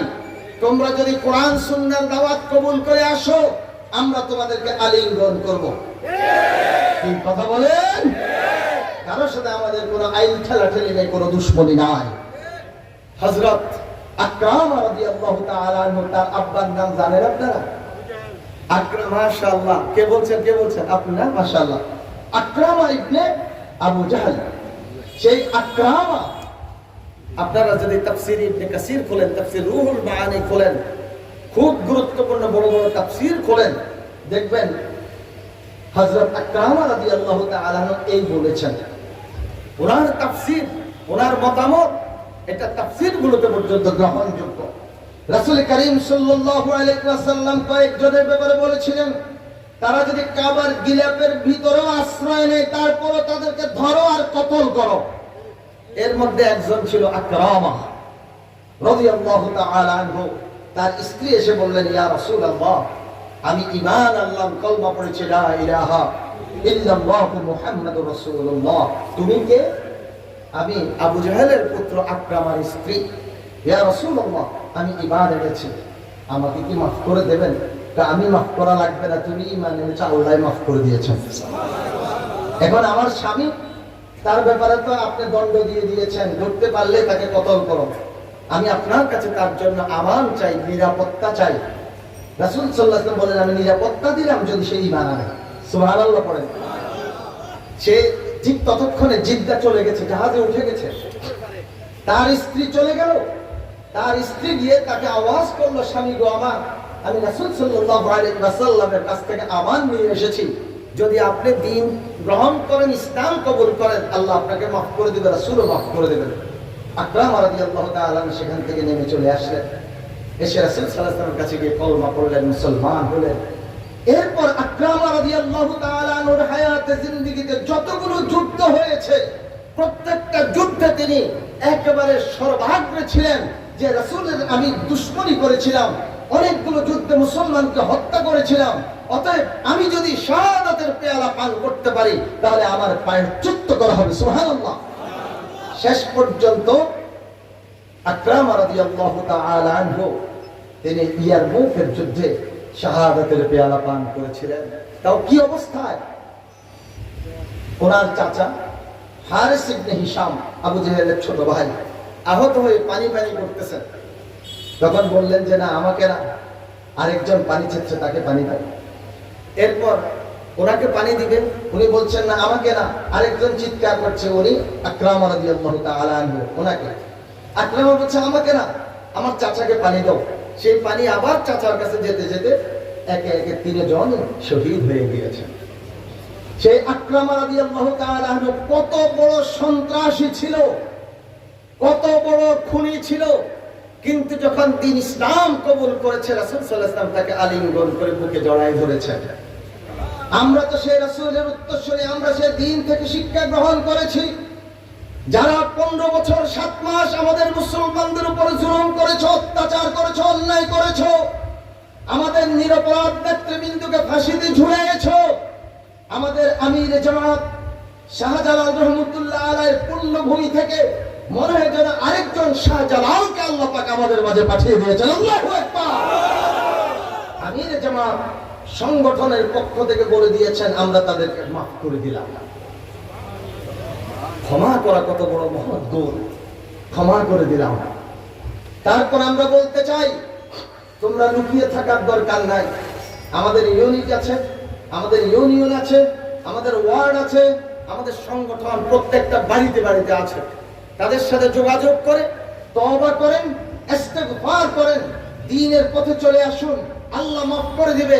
এতদিন অন্যায় করেছেন, ভুল করেছেন, এখন বলেন আল্লাহ আর ভুল করব না। আপনার জমিনে আল্লাহ দ্বীনকে কায়েম করার জন্য আল্লাহ আকরামা রাদিয়াল্লাহু তাআলা আনহুর মতো ভূমিকা পালন করব ইনশাআল্লাহ। এই বলে চলে আসেন। আশেপাশে আছে, আমাদের মাইকের আওয়াজ তাদের কানেও যাচ্ছে, আপনারাও তাদের কাছে আপনারা দাওয়াত পৌঁছাই দিবেন যে ভাই, আপনাদের কাছে কোনো হিংসা নাই, আমাদের অন্তরে কোনো হিংসা নাই, আপনাদের সাথে কোনো বিরোধ নাই। আসুন আমরা একসাথে কাঁধে কাঁধ মিলিয়ে, গলায় গলা মিলিয়ে আমরা দ্বীন কায়েমের জন্য আন্দোলনে শরীক হয়ে যাই। এটাই হবে আমাদের দাওয়াত। কথা বলেন ঠিক? আচ্ছা, যে কথাটা বলছি, আল্লাহ আমাদেরকে কয়টা কাজ দিয়েছেন মনে আছে আপনাদের? 5টা কাজ। বিল জামাআতি ওয়াস সামঈ ওয়াত তাআতি। এরপর এই কাজগুলো করতে গেলে ওয়াল হিজরাতে, যদি আঘাত আসে, কোন বিপদ আসে, মুসিবত আসে, প্রয়োজনে আমাদেরকে হিজরত করতে হবে। এরপর ওয়াল জিহাদ ফি সাবিলিল্লাহ। তারপর রাসূল সাল্লাল্লাহু আলাইহি ওয়াসাল্লাম বলছেন কি, ওয়ামান খারাজা মিনাল জামাআতি কিদা শিবরিন ফাকাদ খালা রিবাতাল ইসলাম মিন উনুকিহি ইল্লা আন ইয়ারজিআ وفي رواية إلا أن يراجع। তুমি যদি ইসলামী আন্দোলন থেকে, দ্বীনি সংগঠন থেকে এক বিগত পরিমাণ দূরে সরে যাও, তাহলে জেনে রাখো তোমার গলার মধ্যে ইসলামের রশিটা রইল না। قالوا يا رسول الله وإن صام وصلى। ওগো নবীজি, এই সমস্ত মানুষগুলো যদি রোজা রাখে এবং নামাজ পড়ে, রাসূল সাল্লাল্লাহু আলাইহি ওয়াসাল্লাম আরো এক ডিগ্রি বাড়ায় দিয়ে বললেন ওয়া ইন সামা ওয়া সাল্লা ওয়া যাআমা আন্নাহু মুসলিম। যদিও তারা রোজা রাখে, যদিও তারা নামাজ পড়ে, যদিও তারা নিজেদেরকে মুসলমান দাবি করে, তারপরও তারা প্রকৃতপক্ষে মুসলমান নয়। এরকম আছে না নাই? মাশাআল্লাহ, মসজিদের মধ্যে প্রথম কাতারে তাসবিহ নিয়ে একেবারে আজানের আগে যায় বসে থাকে, একেবারে তাসবিহ নিয়ে কারোর সাথে কথাও বলে না। মাশাআল্লাহ, তাসবিহ সুবহানাল্লাহ আলহামদুলিল্লাহ আল্লাহু আকবার, ভালো জিনিস, তাসবিহ করো, অসুবিধা নাই, একেবারে প্রথম কাতারে। এরপরে একামতে দ্বীনের কথা কইলে পরে এগুলো ভেজাল লাগে, আমি এগুলোর সাথে নাই। এদের ব্যাপারে আল্লাহ পাক রব্বুল আলামিন কোরআনুল কারীমে সূরা নিসায় জানাই দিয়েছে, এরা যতই দরবেশগিরি করো, এরা প্রকৃতপক্ষে মুসলমান না, এরা হচ্ছে মুনাফিক। বাবারা ভাইয়েরা একটা আওয়াজ করেন, এরা কি? হেলালি সাহেব, আপনি মুফতি বলে গেলে হবে না, আমাদেরকে কোরআনের দলিল দিয়ে যেতে হবে। আসুন, আল্লাহ কোরআনে বলে দিয়েছেন وَإِذَا قِيلَ لَهُمْ تَعَالَوْا إِلَى مَا أَنزَلَ اللَّهُ وَإِلَى الرَّسُولِ رَأَيْتَ الْمُنَافِقِينَ يَصُدُّونَ عَنكَ صُدُودًا। আল্লাহ পাক বলছেন وَإِذَا قِيلَ لَهُمْ تَعَالَوْا। যারা সৌদি আরবে ছিলেন তারা ভালো করে বুঝবেন, এই সাদিক তাল, সাদিক তাল, সাদিক অর্থাৎ বুঝতে দিয়ে আসো, তাআলাও আসো। ওয়াইদা কিলা লাহুম, যখন তাদেরকে বলা হয় আসো, কোন দিকে? ইলা মা আনজালাল্লাহ, আল্লাহ পাক যা নাযিল করেছেন। আচ্ছা, এবার আপনারা বলেন তো আল্লাহ কি নাযিল করেছেন? কোরআনের দিকে। ওয়া ইলা রাসূল, এবং রাসূলের সুন্নাহর দিকে। এবার আল্লাহ নিজেই স্পষ্ট বলে দিয়েছেন, কোনো গোপন করেন নাই। রাআইতাল মুনাফিকিনা ইয়াসুদ্দুনা আনকা সুদুদা। আপনি মুনাফিকদেরকে দেখতে পাবেন, তারা রাগ করে বেজার হয়ে আপনার কাছ থেকে দূরে সরে গেছে। তাহলে এরকম দরবেশগুলো আল্লাহ রাসূলের যুগে ছিল। কথা কন ছিল কি ছিল না? অতএব মসজিদে যাব, আমরা সালাত আদায় করব। ফাইদা কুদিয়াতিস সালাত ফান্তাশিরু ফিল আরদি ওয়াবতাগু মিন ফাদলিল্লাহ। নামাজ শেষ, এবার মসজিদ থেকে বের হও, জমিনের মধ্যে ছড়িয়ে ছিটিয়ে পড়ো, সেখানে আল্লাহ পাকের সন্তুষ্টি তালাশ করো। ওমর ফারুক রাদিয়াল্লাহু তাআলা আনহুর যুগে দুইজন ব্যক্তিকে তিনি মসজিদে নববীতে নিয়মিত দেখছেন। এই তোমরা সবসময় মসজিদে নববীতে থাকো, এদিক সেদিক যাও না, তোমরা খাও কিভাবে, কিভাবে তোমরা চলছো? আমিরুল মুমিনিন খলিফাতুল মুসলিমিন, আমরা এখানে বসে বসে ইবাদত বন্দেগী করে তাসবিহ তাহলিল করি, প্রচুর হাদিয়া পাচ্ছি, খাবার দাবার রেডিমেড চলে আসছে, আপনি আমাদের জন্য কোনো চিন্তা করবেন না। আলহামদুলিল্লাহ, আমরা অনেক ভালো আছি। ওমর তো মেজাজ একটু গরম, পোষ থেকে তলোয়ার বের করে সাবধান করে দিচ্ছে, এই সাবধান, ফজরের নামাজের পর নির্দেশ দিলাম বেরিয়ে যাও, জোহরের আজানের আগে যদি মসজিদে দেখি তাহলে তলোয়ার দিয়ে ফয়সালা হবে। কেননা রাসূল করিম সাল্লাল্লাহু আলাইহি ওয়াসাল্লাম বলেছেন, লা রুহবানিয়াতা ফিল ইসলাম। ইসলামের মধ্যে বৈরাগ্যবাদের কোন স্থান আছে? নাই। অতএব আমার জমিনে, বাংলার জমিনে কিছু দরবেশ আছে, আমাদের মতো টুপিও আছে, পাগড়িও আছে, সব কিছুই আছে। এই পরিস্থিতিতে এখন প্রয়োজন হচ্ছে মুসলমানদের ঐক্যবদ্ধ হওয়া। কিছু দরবেশ আছে যারা 15টি বছর সেই জালেমদের দোসর ছিল, দালালি করেছিল, তারা বারবার ঐক্যের কথা বলে বলে এখন তারা জামাতের আকীদার দোষ খুঁজতেছে। জামাতের নাকি আকীদার সমস্যা। সুধী মণ্ডলী, এগুলো আসলে একটা ষড়যন্ত্র ছাড়া আর কিছু নয়। অতএব কে আমাদের সাথে ঐক্য করবে কি করবে না, আমাদের এতদিকে দেখার দরকার নেই, সেটা আমাদের দায়িত্বশীলরা দেখবে। আমাদের দায়িত্ব হচ্ছে দ্বীনের জন্য, ইসলামের জন্য আমরা কে কতটুকু করতে পারছি, আমরা আমাদের কাজ চালিয়ে যাবো ইনশাআল্লাহ। কে আসলো কে আসলো না সেটা আমাদের দেখার দরকার নাই, ঠিক? আচ্ছা, তাহলে কয়টা কাজ? 5টি কাজ। আমি এই আয়াত, এই সূরা নাজিলের এই সূরার নামকরণের যে আয়াতে কারিমা সেটা তেলাওয়াত করতে গিয়ে এই বিষয়গুলো আপনাদেরকে জানালাম। এখান থেকে এখন আমরা যে মৌলিক শিক্ষাটা নেব, আমাদেরকে দ্বীনি আন্দোলনের জন্য আমাদের সংগঠন করতেই হবে। শুধু করতে হবে না, করতেই হবে। যদি না করি, প্রশ্ন, যদি না করি তাহলে অসুবিধা হবে নাকি? মান খরাজা মিনাত তাআতি ওয়া ফারাকাল জামাআত ফামাতা মাতামিতাতান জাহিলিয়া। নবী করিম সাল্লাল্লাহু আলাইহি ওয়াসাল্লাম বলেছেন, যে ব্যক্তি ইসলামী সংগঠন থেকে দূরে সরে গেল, আনুগত্য থেকে দূরে সরে গেল, এমন অবস্থায় সেই ব্যক্তি মারা গেল, তার মৃত্যুটা হবে জাহিলিয়াতের মৃত্যু। আল্লাহ আমাদেরকে মাফ করুন, বলি আমিন। তাহলে সংগঠন আমাদের করা লাগবে কি লাগবে না? আর রাসূল করিম সাল্লাল্লাহু আলাইহি ওয়াসাল্লাম নিজেও তো সংগঠন করেছিলেন।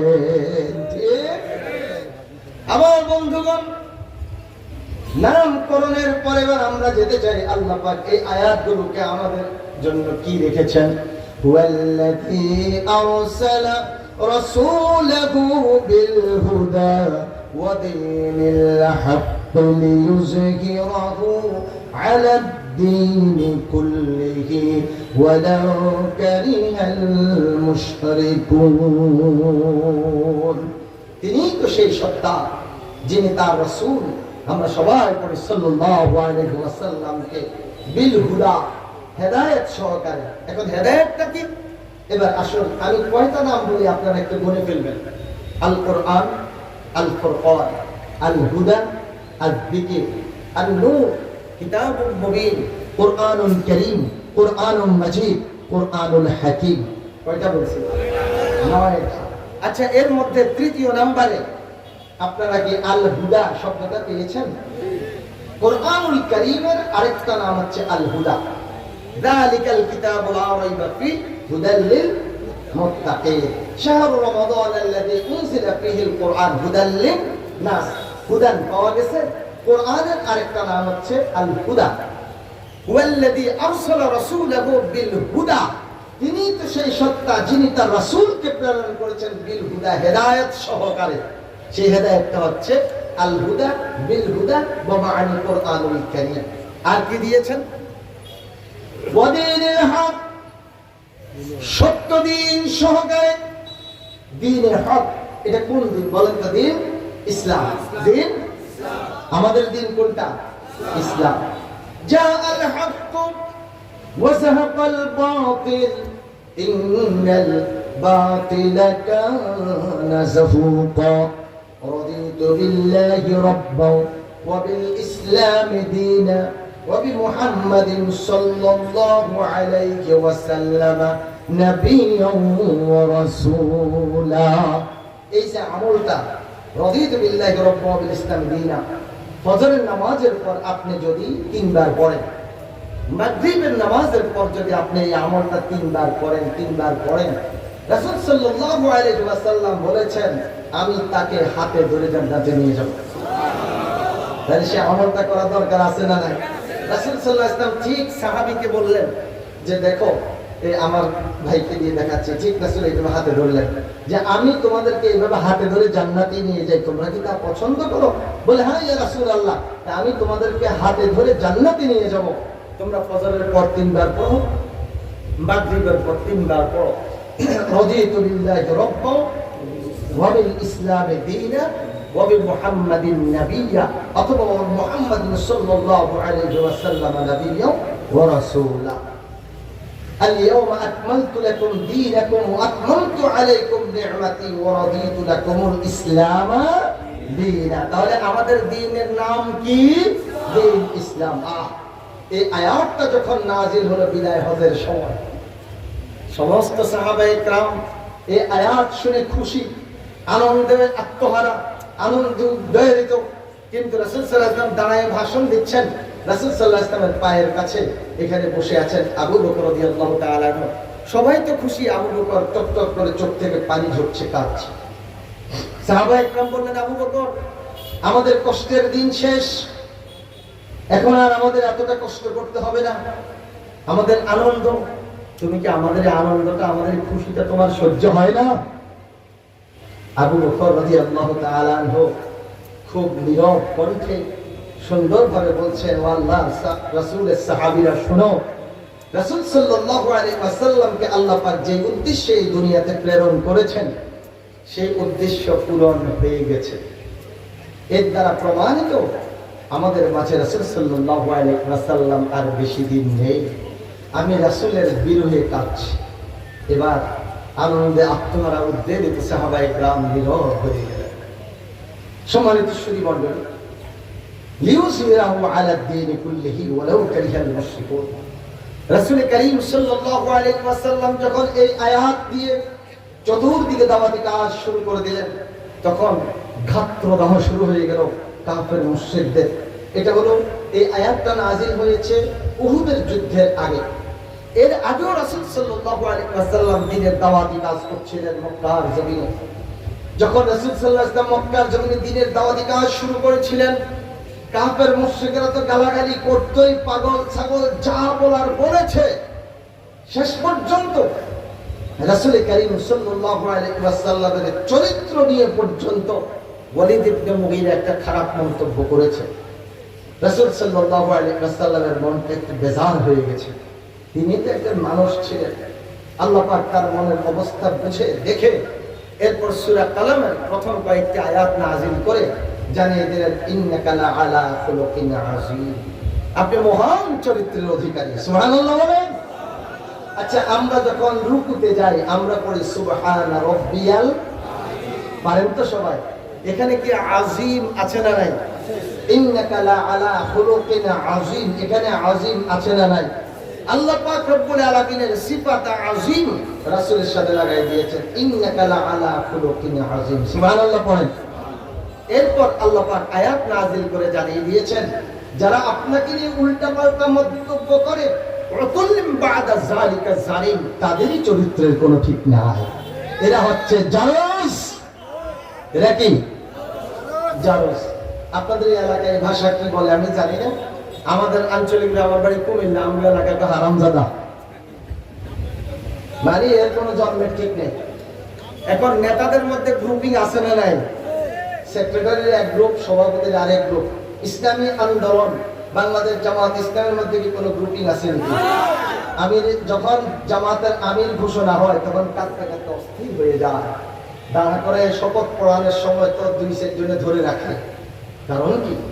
এই যে এত বড় মহান দায়িত্ব আমার উপর আসছে, আমি পালন করতে পারবো কি পারবো না এই ভয়ে কান্নাকাটি করে। আর অন্য দলের মধ্যে প্রার্থী হয়, আমার এই পদ দাও ওই পদ দাও, পদ না দিলে সেখানে গন্ডগোল মারামারি। এগুলো জাহিলিয়াতের কারবার। তো জাহিলিয়াত যুগে তা কাফের মুশরিকদের মধ্যে এরকম গ্রুপিং ছিল। যখন ওয়ালিদ ইবনে মুগীরার ব্যাপারে আয়াত নাযিল হয়ে গেছে, সে জারস, তার জন্মের ঠিক নেই। এখন তার এন্টি পার্টি অন্য ইয়াং ছেলেদেরকে শিশুদেরকে লাগাই দিয়েছে, ওই যাইতে লাগলেই বলবি যে জারগা যায় জারগা যায়। এখন সে তো লজ্জিত। একদিন, 2 দিন, 3 দিন, এবার মায়ের কাছে চলে গেছে। খুব প্রভাবশালী ওয়ালিদ ইবনে মুগীরা, যাই মারে তলোয়ার দেয়, এই মা উনজুর ইলা সাইফি, আমার তলোয়ার দিকে তাকারে মা। তো বাবার তলোয়ারটা না আমার ভয় লাগতেছে। মা সত্য কথা কন, আমি একটা আমার তলোয়ার দিই, 2 টুকরা করে ফেলবো। বাবা কি হয়েছে? মুহাম্মদের উপর যে কোরআন নাযিল হচ্ছে সেই কোরআনে বলছে আমার নাকি জন্মের ঠিক না, আমি নাকি জারস। বাবা, মুহাম্মদের উপর যে কালাম নাযিল হয় এটা তো অসত্য না, এটা তো মিথ্যা না, কথা তো সত্য। এখন চোখ বড় হয়ে গেছে। মা তুমি কি বলো, আমার জন্মের ঠিক নেই। তা আমার বাপকে কত জন্মের ঠিক নেই, বাপকে রে বাবা আমি এটা বলতে পারতেছি। তো কেন? ওই যে ওয়ালিদের অনেকগুলো ঘোড়া, অনেকগুলো ছাগল, অনেকগুলো উট, এগুলো দেখাশোনা করার জন্য তার অনেকগুলো রাখাল ছিল। ওয়ালিদের সন্তান জন্ম দেওয়ার মতো পাওয়ার ছিল না, পাওয়ারলেস, তার যৌবন ছিল না। তা আমার তো যৌবন আছে, আমার একটা যৌবিক চাহিদা আছে, আমি কি করব? আমি তখন এই ওয়ালিদের যে রাখালেরা আছে, রাখালদের সাথে আমি সুসম্পর্ক করেছি। এক এক সময় এক এক রাখালের সাথে আমার দৈহিক অবৈধ মিলন ঘটেছে। এখন বাবা তুই জারস, এটা কথা ঠিক, কোন রাখালের বাচ্চা আমি এটা শনাক্ত করতে পারছি না। আল্লাহু আকবার বলেন। যারাই ইসলামী আন্দোলনের নেতৃবৃন্দের বিরুদ্ধে কথা বলেছে, বিষোদ্গার করেছে, চরিত্র কলঙ্কিত করেছে, আল্লামা দেলোয়ার হোসেন সাঈদীকে বলেছে জেনাবে বিচারী, খুনি, ধর্ষণকারী, এটা বলে কোথায় ছিল দেলু শিকদার? সেই দেলু শিকদারকে দেলোয়ার হোসেন সাঈদী পারে না, তার জন্য ফাঁসির রায় দিয়েছে। ঠিক না বেঠে? আমি কিছুদিন আগে গেলাম সাঈদ শাহ হুজুরের কবর জিয়ারতে। যখন সুখরঞ্জন বালি আমার যাওয়ার খবর শুনেছে, সে দৌড়ে আসছে।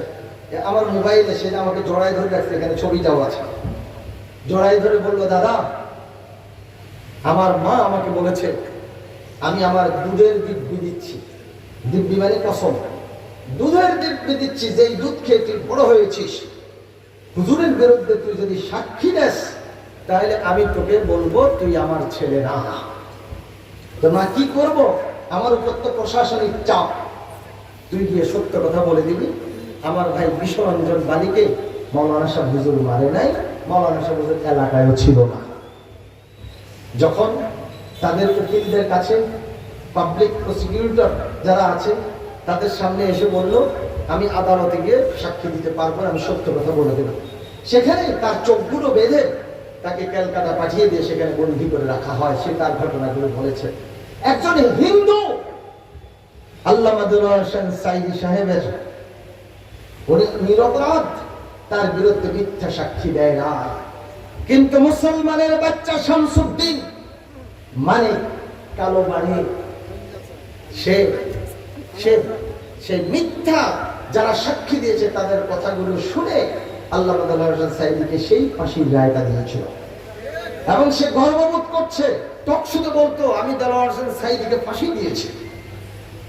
এরপর তার কি করুণ পরিণতি হয়েছে আমাদের শ্রদ্ধা হাফিজ ভাই তো বলে গেছেন, আপনারা শুনেছেন। আর আপনাদের সিলেটবাসী এমন মেহমানদারি করেছে, পুরুষের দানা তো কয়টা থাকে? দুইটা দানা, দুইটা একবারে শেষে দিয়েছে ভালো করে। এটা তার পাওনা ছিল। কথা বলেন ঠিক না? আবার তার গুরু শেখ হাসিনা বলে আমাদের অপরাধ কি, আমরা কোন অপরাধ করেছি? আপনারা কোন অপরাধ করেন, আপনাদের নিজের অপরাধ, আপনারা ভালো মানুষ। যদি অপরাধ নাই করে থাকেন তো পালিয়ে বেড়ান কেন, পালাইছেন কেন? পৃথিবীর কোন রাষ্ট্র তাকে গ্রহণ করে নাই, আমেরিকান রাষ্ট্র না, ইউরোপিয়ান রাষ্ট্র না, কোন কান্ট্রি তাকে গ্রহণ করে নাই। ভারত গ্রহণ করেছে, তাও তার সেখানে ভারতের থাকার বৈধতা শেষ। এখন বর্তমানে ভারতে আছে সে উদ্বাস্তু হিসাবে। ঠিক না বেঠে? তবে খেয়াল রাখতে হবে তার সোনার ছেলেদের সাথে তার যোগাযোগ আছে। বলছে চট করে যে কোনো সময় বাংলাদেশে ঢুকে পড়বো। আমরাও দেয়াল রচনা করে রাখতে চাই, যদি তুমি বাংলার জমিনে আসো। আমাদের মরহুম আমিরে জামাত মৌলানা মতিউর রহমান নিজামী সাহেব, আমাদের আলী হাসান মোহাম্মদ মুজাহিদ ভাই, কামরুজ্জামান ভাই, আব্দুল কাদের মোল্লা ভাই, যে আব্দুল কাদের মোল্লা যাকে কসাই কাদের তোমরা বানাইছিলা, তাদেরকে যেরকম অন্যায় ভাবে ফাঁসি দিয়েছ, তাদের বিরুদ্ধে কোনো সাক্ষী প্রমাণ ছিল না। সেই কুখ্যাত স্বৈরাচারী প্রধানমন্ত্রী তোমার বিরুদ্ধে সাক্ষী এবং ভিডিও সব কিছু প্রস্তুত আছে। তোমার জন্য কোনো মানুষ মুখে সাক্ষী দেওয়া লাগবে না, শুধু আদালতে ভিডিওগুলো সাবমিট করাই যথেষ্ট। তোমার ফাঁসি একবার দিলেও হবে না, কয়েক হাজার বার তোমাকে ফাঁসি দেওয়া লাগবে। কথা বলেন ঠিক না বেঠে? যারা বাংলার দুশ্মন, স্বাধীনতার সপক্ষের শক্তি বলে বলে আমাদের বাংলাদেশের মানুষগুলোকে ডিভাইডেশন করেছে, স্বাধীনতার সপক্ষের শক্তি বলে আমাদের দেশের ব্যাংকগুলোকে লুটপাট করেছে, আমাদের দেশের মানুষের শান্তি কেড়ে নিয়েছে, আমাদের দেশের মুসলমানের রাতের বেলা ঘুমাতে পারে নাই, মিম্বর থেকে খতিবদেরকে গ্রেফতার করেছে, আলেমদের মাথার উপরে বদলার মধ্যে পায়খানা ঢুকাইয়া সেই পায়খানা পানি দিয়ে গুলে আলেমদের মাথার উপরে মানুষের মল, মানুষের পায়খানা ঢেলেছে, মানুষের মুখের ভিতরে পায়খানা ঢুকাই দিয়েছে।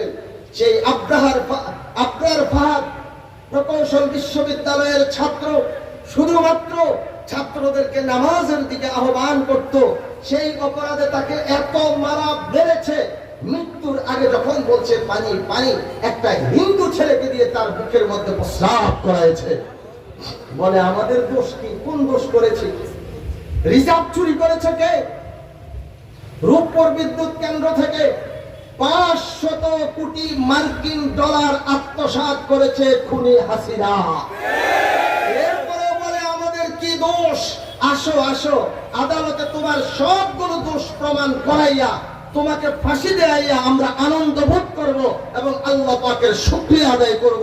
পালিয়ে থেকো না, যদি সাহস থাকে, যদি ভালো কাজ করে যাও, তাহলে তুমি তোমার বাপের বাড়িতে ফিরে আসো, নানার বাড়িতে থাকার দরকার নাই। কথা কন ঠিক নেবে ঠিক? মুসলিম উম্মাহ জেগে উঠতে হবে। মুসলমানরা হচ্ছে সিংহের জাত, মুসলমানরা ইঁদুরের জাত আর বিড়ালের জাত নয়, বাদরের জাত নয়। মুসলমানরা যখন সিংহের মতো গর্জন দিত, বাতিল শক্তি পালিয়ে যেত। সেই মুসলমানদের গর্জন আবার ফিরিয়ে দিতে হবে। নারায়ে তাকবীর, নারায়ে তাকবীর। কোরআন সুন্নাহর আলো।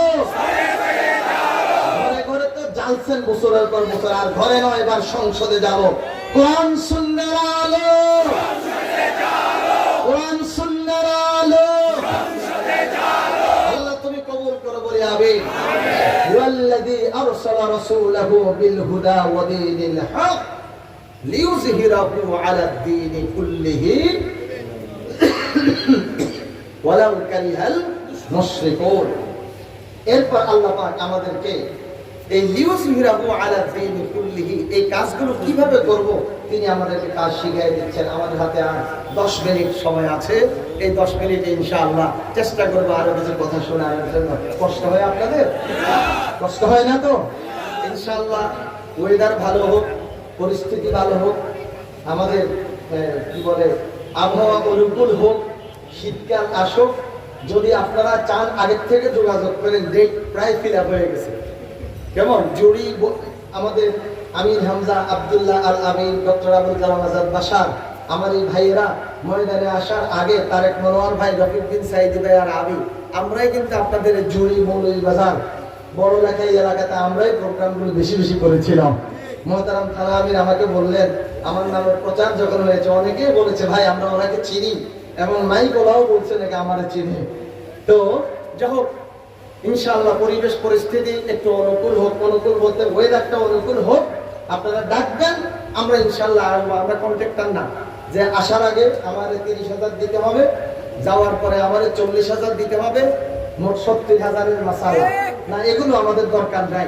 বরং যারা এরকম কন্ট্যাক্ট করে এখন আর আমাদের তাদের দরকারও নাই, আমরা তাদেরকে প্রত্যাখ্যান করব, তাদের জন্য দোয়া করব।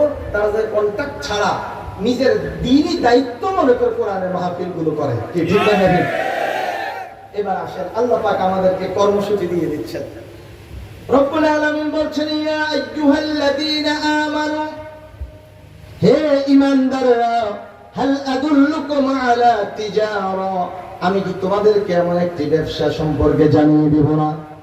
কি বলছে? কি বলছে? চাকরি না ব্যবসা? ব্যবসা। ওহ, কুমিল্লা টাউন হল মাঠে 80-র দশকে আল্লামা দেলোয়ার হোসেন সাঈদী রাহিমাহুল্লাহ, আমাকে সাঈদী সাহেব দেখলেই বলতো, নাসিরউদ্দিন হেলালি আমার ইমাম।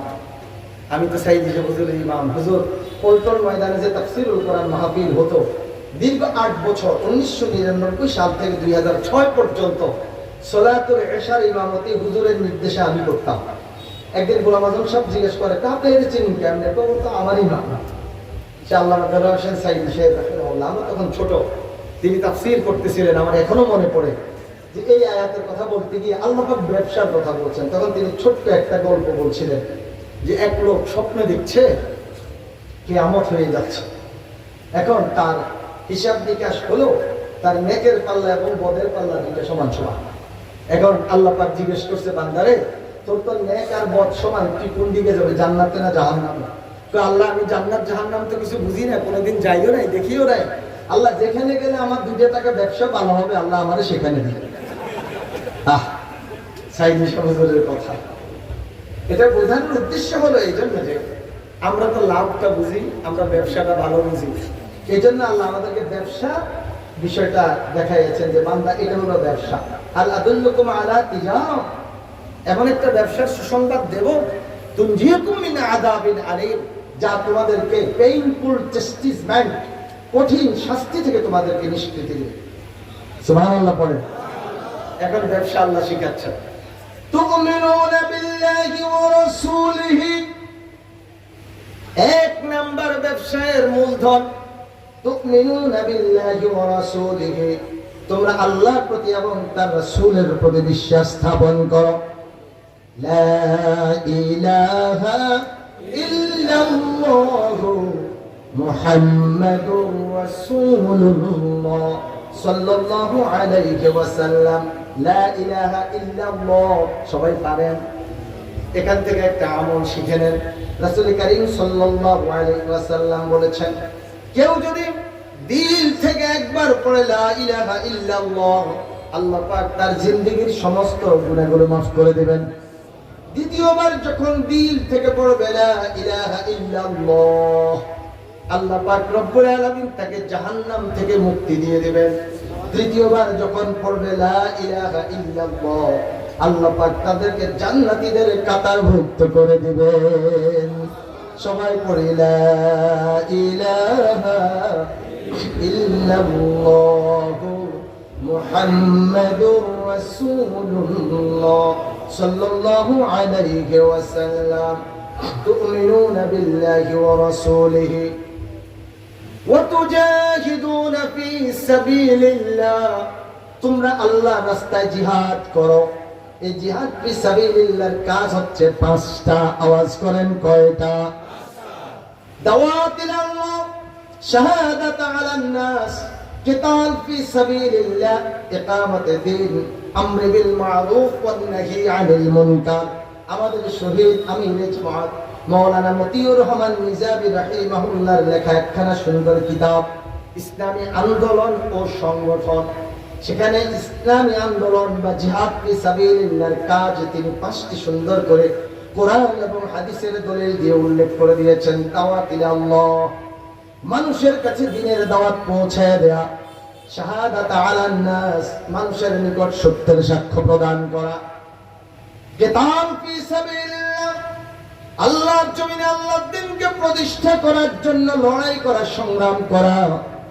এরপর ইকামতে দ্বীন, দ্বীনকে কায়েম করা। তারপর আমর বিল মারুফ ওয়ান নাহি আনিল মুনকার, সৎ কাজের আদেশ দেয়া, অসৎ কাজ থেকে বিরত রাখা। যারা ইসলাম আন্দোলন করে এই সমস্ত ব্যক্তিদের এই পাঁচটি কাজ করতে হয়, ঠিক না ঠিক? এই কাজগুলো আপনারা করছেন তো? যদি না করে থাকেন, এখন থেকে নতুন উদ্যমে এই কাজগুলো করা শুরু করে দেবেন ইনশাআল্লাহ। হাল আদুল্লুকুম আলা তিজারাতিন তুনজিকুম মিন আযাবিন আলীম, তুমিনুনা বিল্লাহি ওয়া রাসূলিহি ওয়া তুজাহিদুনা ফি সাবিলিল্লাহি বিআমওয়ালিকুম ওয়া আনফুসিকুম, যালিকুম খায়রুল লাকুম ইন কুনতুম তা'লামুন। তোমাদের মাল দাও, তোমাদের জান দাও, দিয়ে আল্লাহর রাস্তায় তোমরা লড়াই করো, সংগ্রাম করো। দেখেন রব্বুল আলামিন কোরআনের শৈল্পিক সৌন্দর্যটা কি। আল্লাহ বলছেন, আগে আমরা বলি জান নাও দাও, কিন্তু আল্লাহ বলছেন কি মাল আর জান দাও। মালের কথাটা আগে কেন বলেছেন? যদি আমি আগে জান দিয়ে দিই তো মাল দিতে পারবো না। ও বান্দা, আগে জানটা দাও, এরপরে তুমি তোমার, আগে তোমার মালটা দাও, এরপরে তুমি তোমার জানটা দাও। আল্লাহ ব্যবসা শিখিয়ে দিয়েছেন।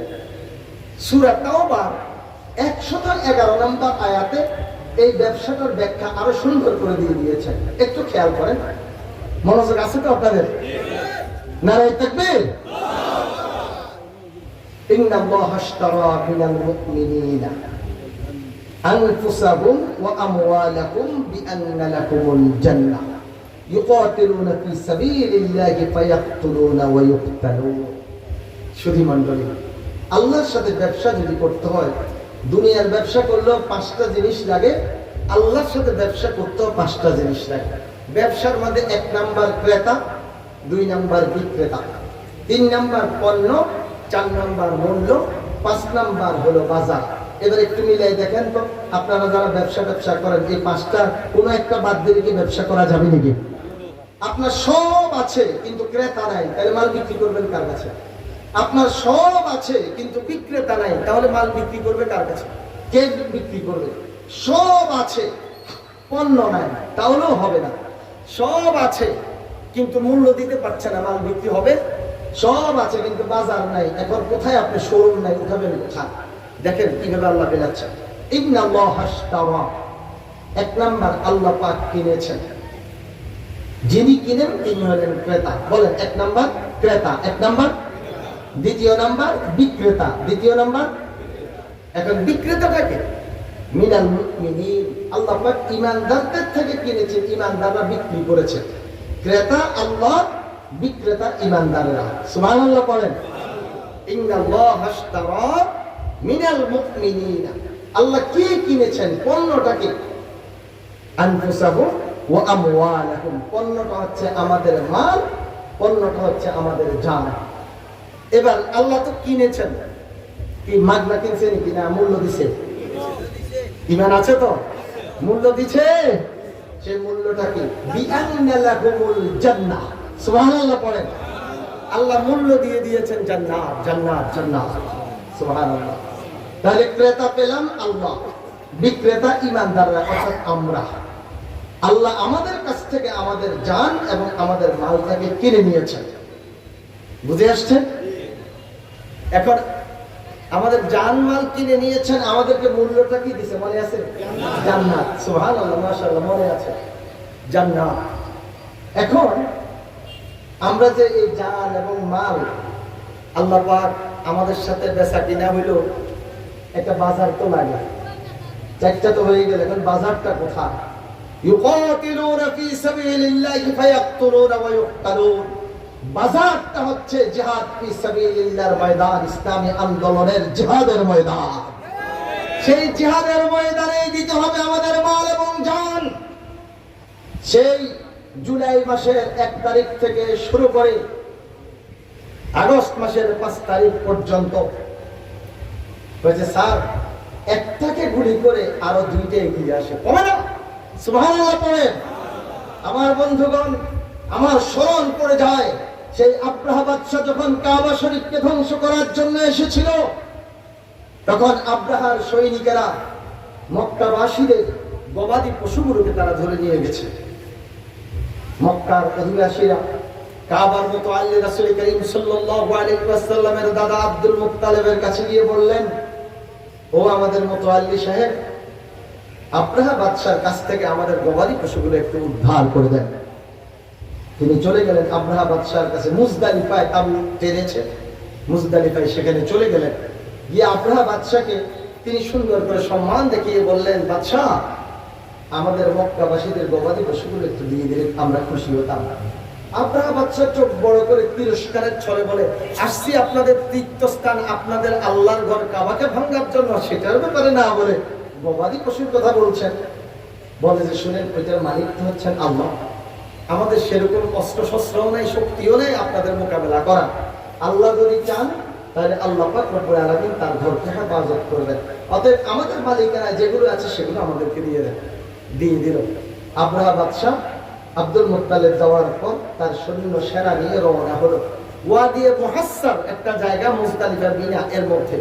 ওয়াদিয়ে মুহাসসার যখন গেল, ওয়া আরসালা আলাইহিম তায়রান আবাবিল, আল্লাহ পাক ঝাঁকে ঝাঁকে পাখি প্রেরণ করেছে, মুসুরির ডালের মতো ছোট্ট ছোট্ট বুলেট মুখে আর পায়ে করে নিয়ে আসছে, তাদের উপর বর্ষণ করছে, একেবারে ফাজআলাহুম কাআসফিন মাআকুল। সুবহানাল্লাহ বলেন। সব শেষ, কিন্তু আব্রাহা বাদশাকে আল্লাহ সেদিন শেষ করে নাই। তার শরীর ক্ষত বিক্ষত হয়ে গেছে। সে তার হাতিতে চড়ে ইয়ামানের রাজধানী সানাআতে চলে গেছে। 40 দিন পর্যন্ত বেঁচে ছিল। রক্ত, পুষ, শরীর থেকে পানি ঝরতে ঝরতে, শরীর পচতে পচতে, ক্ষত বিক্ষত হয়ে, কষ্ট পেয়ে পেয়ে এরপর সে দুনিয়া থেকে বিদায় নিয়েছে। আলহামদুলিল্লাহ পড়ে।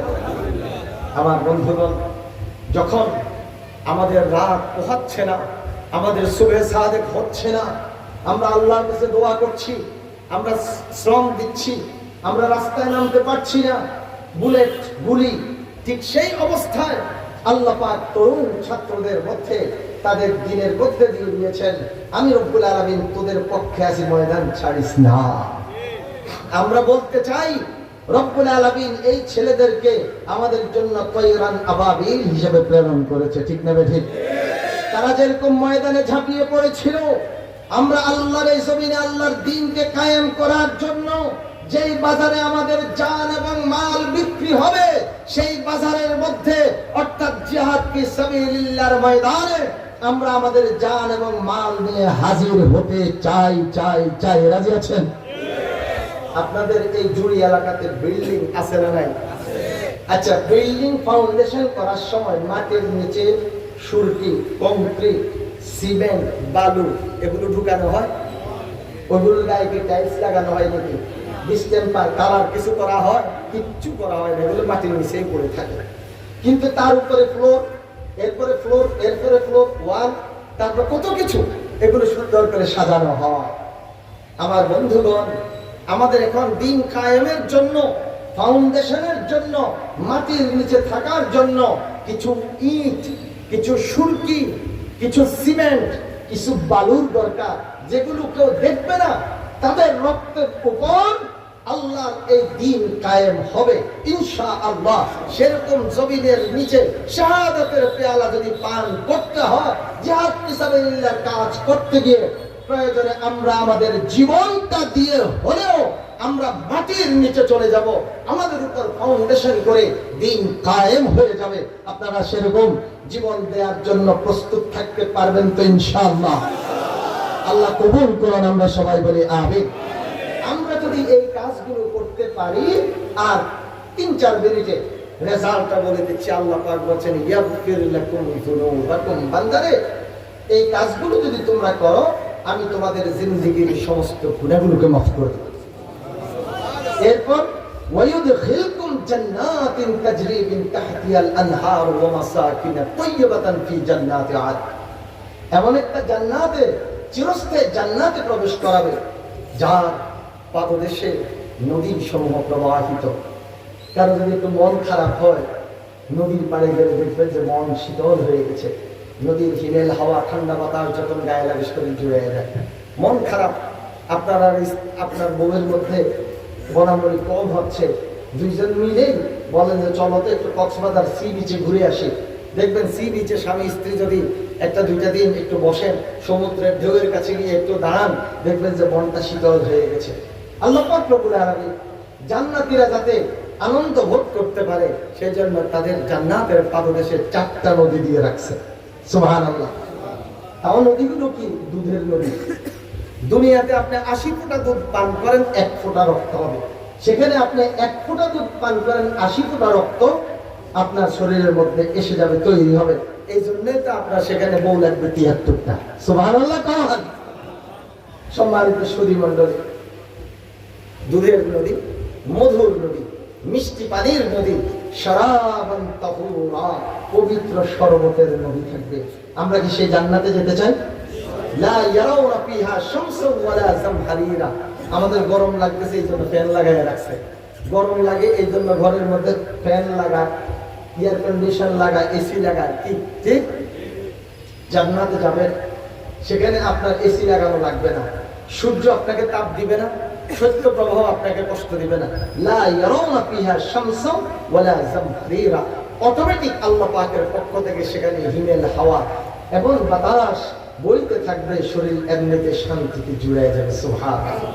আল্লাহ তুমি আমাদের সকলকে সেই জান্নাতে যাওয়ার তৌফিক দান করো বলে আমিন। শেষ, ওয়া উখরা তুহিব্বুনহা, দ্বিতীয়টা যেটা আমরা বেশি চাই, যে আমরা ক্ষমতায় যেতে চাই, আমরা বিজয়টা চাই, এটা আমরা বেশি চাচ্ছি না। আল্লাহ পাক বলে এটা হলো সেকেন্ড অপশন, এটা হলো দ্বিতীয় নাম্বারটা। আসরটা বলতো তোমরা জান্নাতে যাবে, এটা হচ্ছে আমার পক্ষ থেকে, আমি রব্বুল আলামিনের পক্ষ থেকে শ্রেষ্ঠ সফলতা। আর দুনিয়াতে আল্লাহর পক্ষ থেকে সাহায্য এবং বিজয়, এটা হলো দ্বিতীয় অপশন। আমরা দ্বিতীয়টার জন্য বেশি পেরেশান। আমরা প্রথমটার জন্য পেরেশান যদি হই, দ্বিতীয়টা অটোমেটিক আসবে। আলহামদুলিল্লাহ পড়েন। আল্লাহ আমাদেরকে আজকের এই সিরাত মাহফিলে কোরআনুল কারীমের আলোকে রাসূল সাল্লাল্লাহু আলাইহি ওয়াসাল্লামের সিরাতের উপর, রাসূল সাল্লাল্লাহু আলাইহি ওয়াসাল্লামের কর্মসূচির উপর যতগুলো কথা বলেছি, আমাদের সকলকে আমল করার তৌফিক দান করুন। আল্লাহুম্মা আমিন।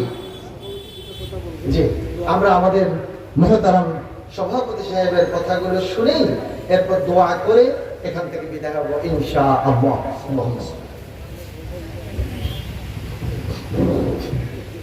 আলহামদুলিল্লাহ, সম্মানিত উপস্থিতি, এ পর্যায়ে সভাপতির বক্তব্য পেশ করার জন্য আমি সুবিধা অনুরোধ করছি মজলুম জননেতা হাফেজ নাজমুল ইসলাম ভাই। আলহামদুলিল্লাহ ওয়াকাফা ওয়া সালামুন আলা ইবাদিহি আল্লাযীনা ইসতাফা। মহান মাহবুবের দরবারে লাখ কোটি শুকরিয়া। আল্লাহ রাব্বুল আলামিন দীর্ঘদিন পরে আমাদেরকে রাসূল করিম সাল্লাল্লাহু আলাইহি ওয়াসাল্লামের জীবনাবস্থার উপরে কোরআনের কথাগুলো আমরা শুনতে পারলাম। আজকে সারা দিন আল্লাহর মেহেরবানি করে এত সুন্দর একটা পরিবেশ আমাদের দিয়েছেন। বৃষ্টির মধ্যেও এরপরেও এত সুন্দর পরিবেশ আমরা থাকতে পারলাম না, সুন্দর গরমও না ঠান্ডাও না, এই কিছু পরিবেশ দেবেন পানির ব্যাপারে শুক্রিয়া দেখবেন আলহামদুলিল্লাহ। আপনারা কষ্ট করে দীর্ঘক্ষণ কথাগুলো শুনেছেন, আমাদের আগামী দিন এই সকল কাজগুলোকে গ্রহণ করে আমরা জান্নাতে যেতে পারি। আল্লাহ আমাদেরকে কবুল করুন। যে সমস্ত ভাইয়েরা আমাদের এখানে সাংবাদিক বন্ধুরা এসেছেন তাদেরকে ধন্যবাদ। আমাদের মোহতারা মেহমান কষ্ট করে আমাদেরকে সময় দিয়েছেন। আমাদের জড়ি বড় লেখার প্রিয় মানুষ, আমাদের প্রিয় ভাই জনাব আমির খান ভাই সময় দিয়েছেন, আমাদের দায়িত্বশীল সময় দিয়েছেন। যুবরা জুড়ি এলাকাবাসী সবাই আমাদেরকে সহযোগিতা করেছেন বিভিন্নভাবে। আল্লাহ পাক তাদেরকে উত্তম জাযা দান করুন। আমাদের প্রবাসী ভাইরা অনেকে দোয়া চেয়েছেন, অনেক অসুস্থ ওনারা দোয়া চেয়েছেন, অনেকের আব্বা আমার জন্য দোয়া চেয়েছেন। আমাদের ছাত্র বন্ধু যারা শহীদ হয়েছেন তারাও দোয়া চেয়েছেন। আমি মহতরামকে অনুরোধ করবো মোনাজাতের মাধ্যমে আমাদের প্রোগ্রাম শেষ হলে সেই মোনাজাত পরিচালনা করবেন আমাদের আজকের মেহমান। সবাইকে মোবারকবাদ ধন্যবাদ জানাচ্ছি। সুবহানাকাল্লাহুম্মা ওয়া বিহামদিকা আশহাদু আল্লা ইলাহা ইল্লা আনতা আস্তাগফিরুকা ওয়া আতুবু ইলাইক। আসসালামু আলাইকুম ওয়া রাহমাতুল্লাহি তাআলা ওয়া বারাকাতুহু।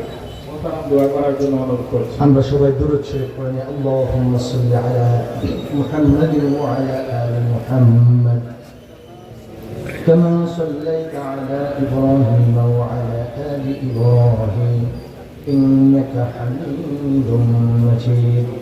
اللهم بارك على محمد وعلى آل محمد كما باركت على إبراهيم وعلى آل إبراهيم إنك حميد مجيد.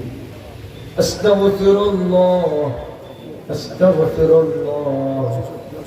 أستغفر الله ربي من كل ذنب وأتوب إليه.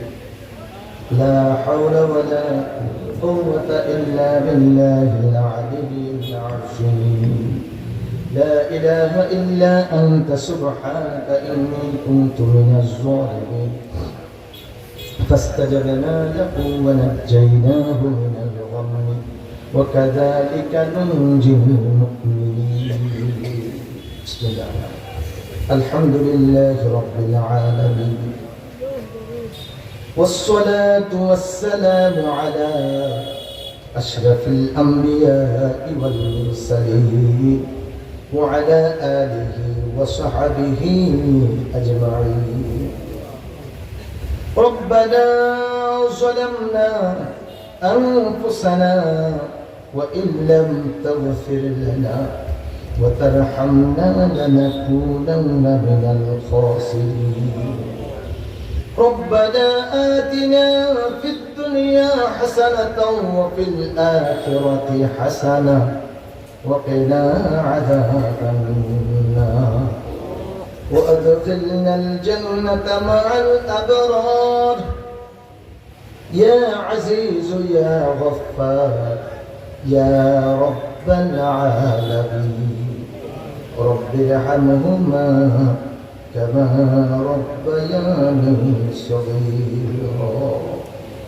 اللهم لا مانع لما أعطيت ولا معطي لما منعت ولا ينفع ذا الجد منك الجد.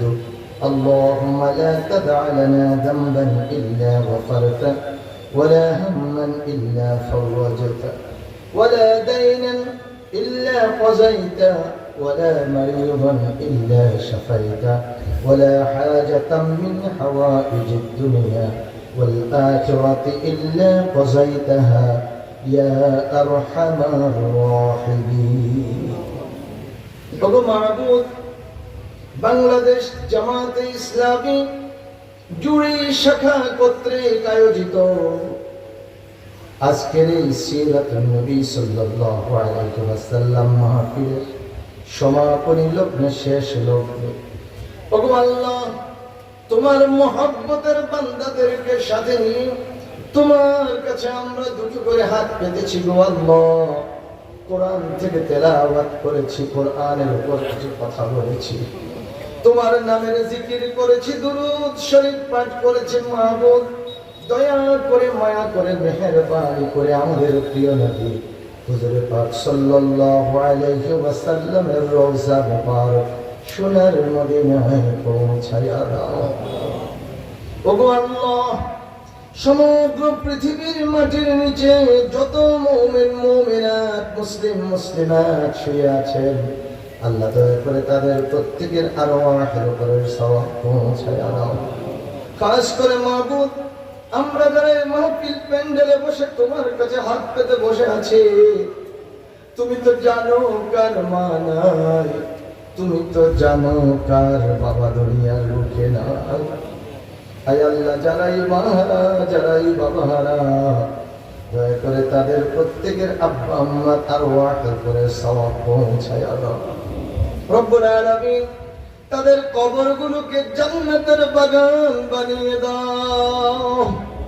ইয়া আল্লাহ, একজন মহিলা দোয়া চেয়েছেন, তার আব্বার জন্য দুনিয়া থেকে বিদায় নিয়েছেন। আল্লাহ, তুমি তার আব্বাকে মাফ করে দাও, জান্নাতের মেহমান হিসেবে কবুল করে দাও।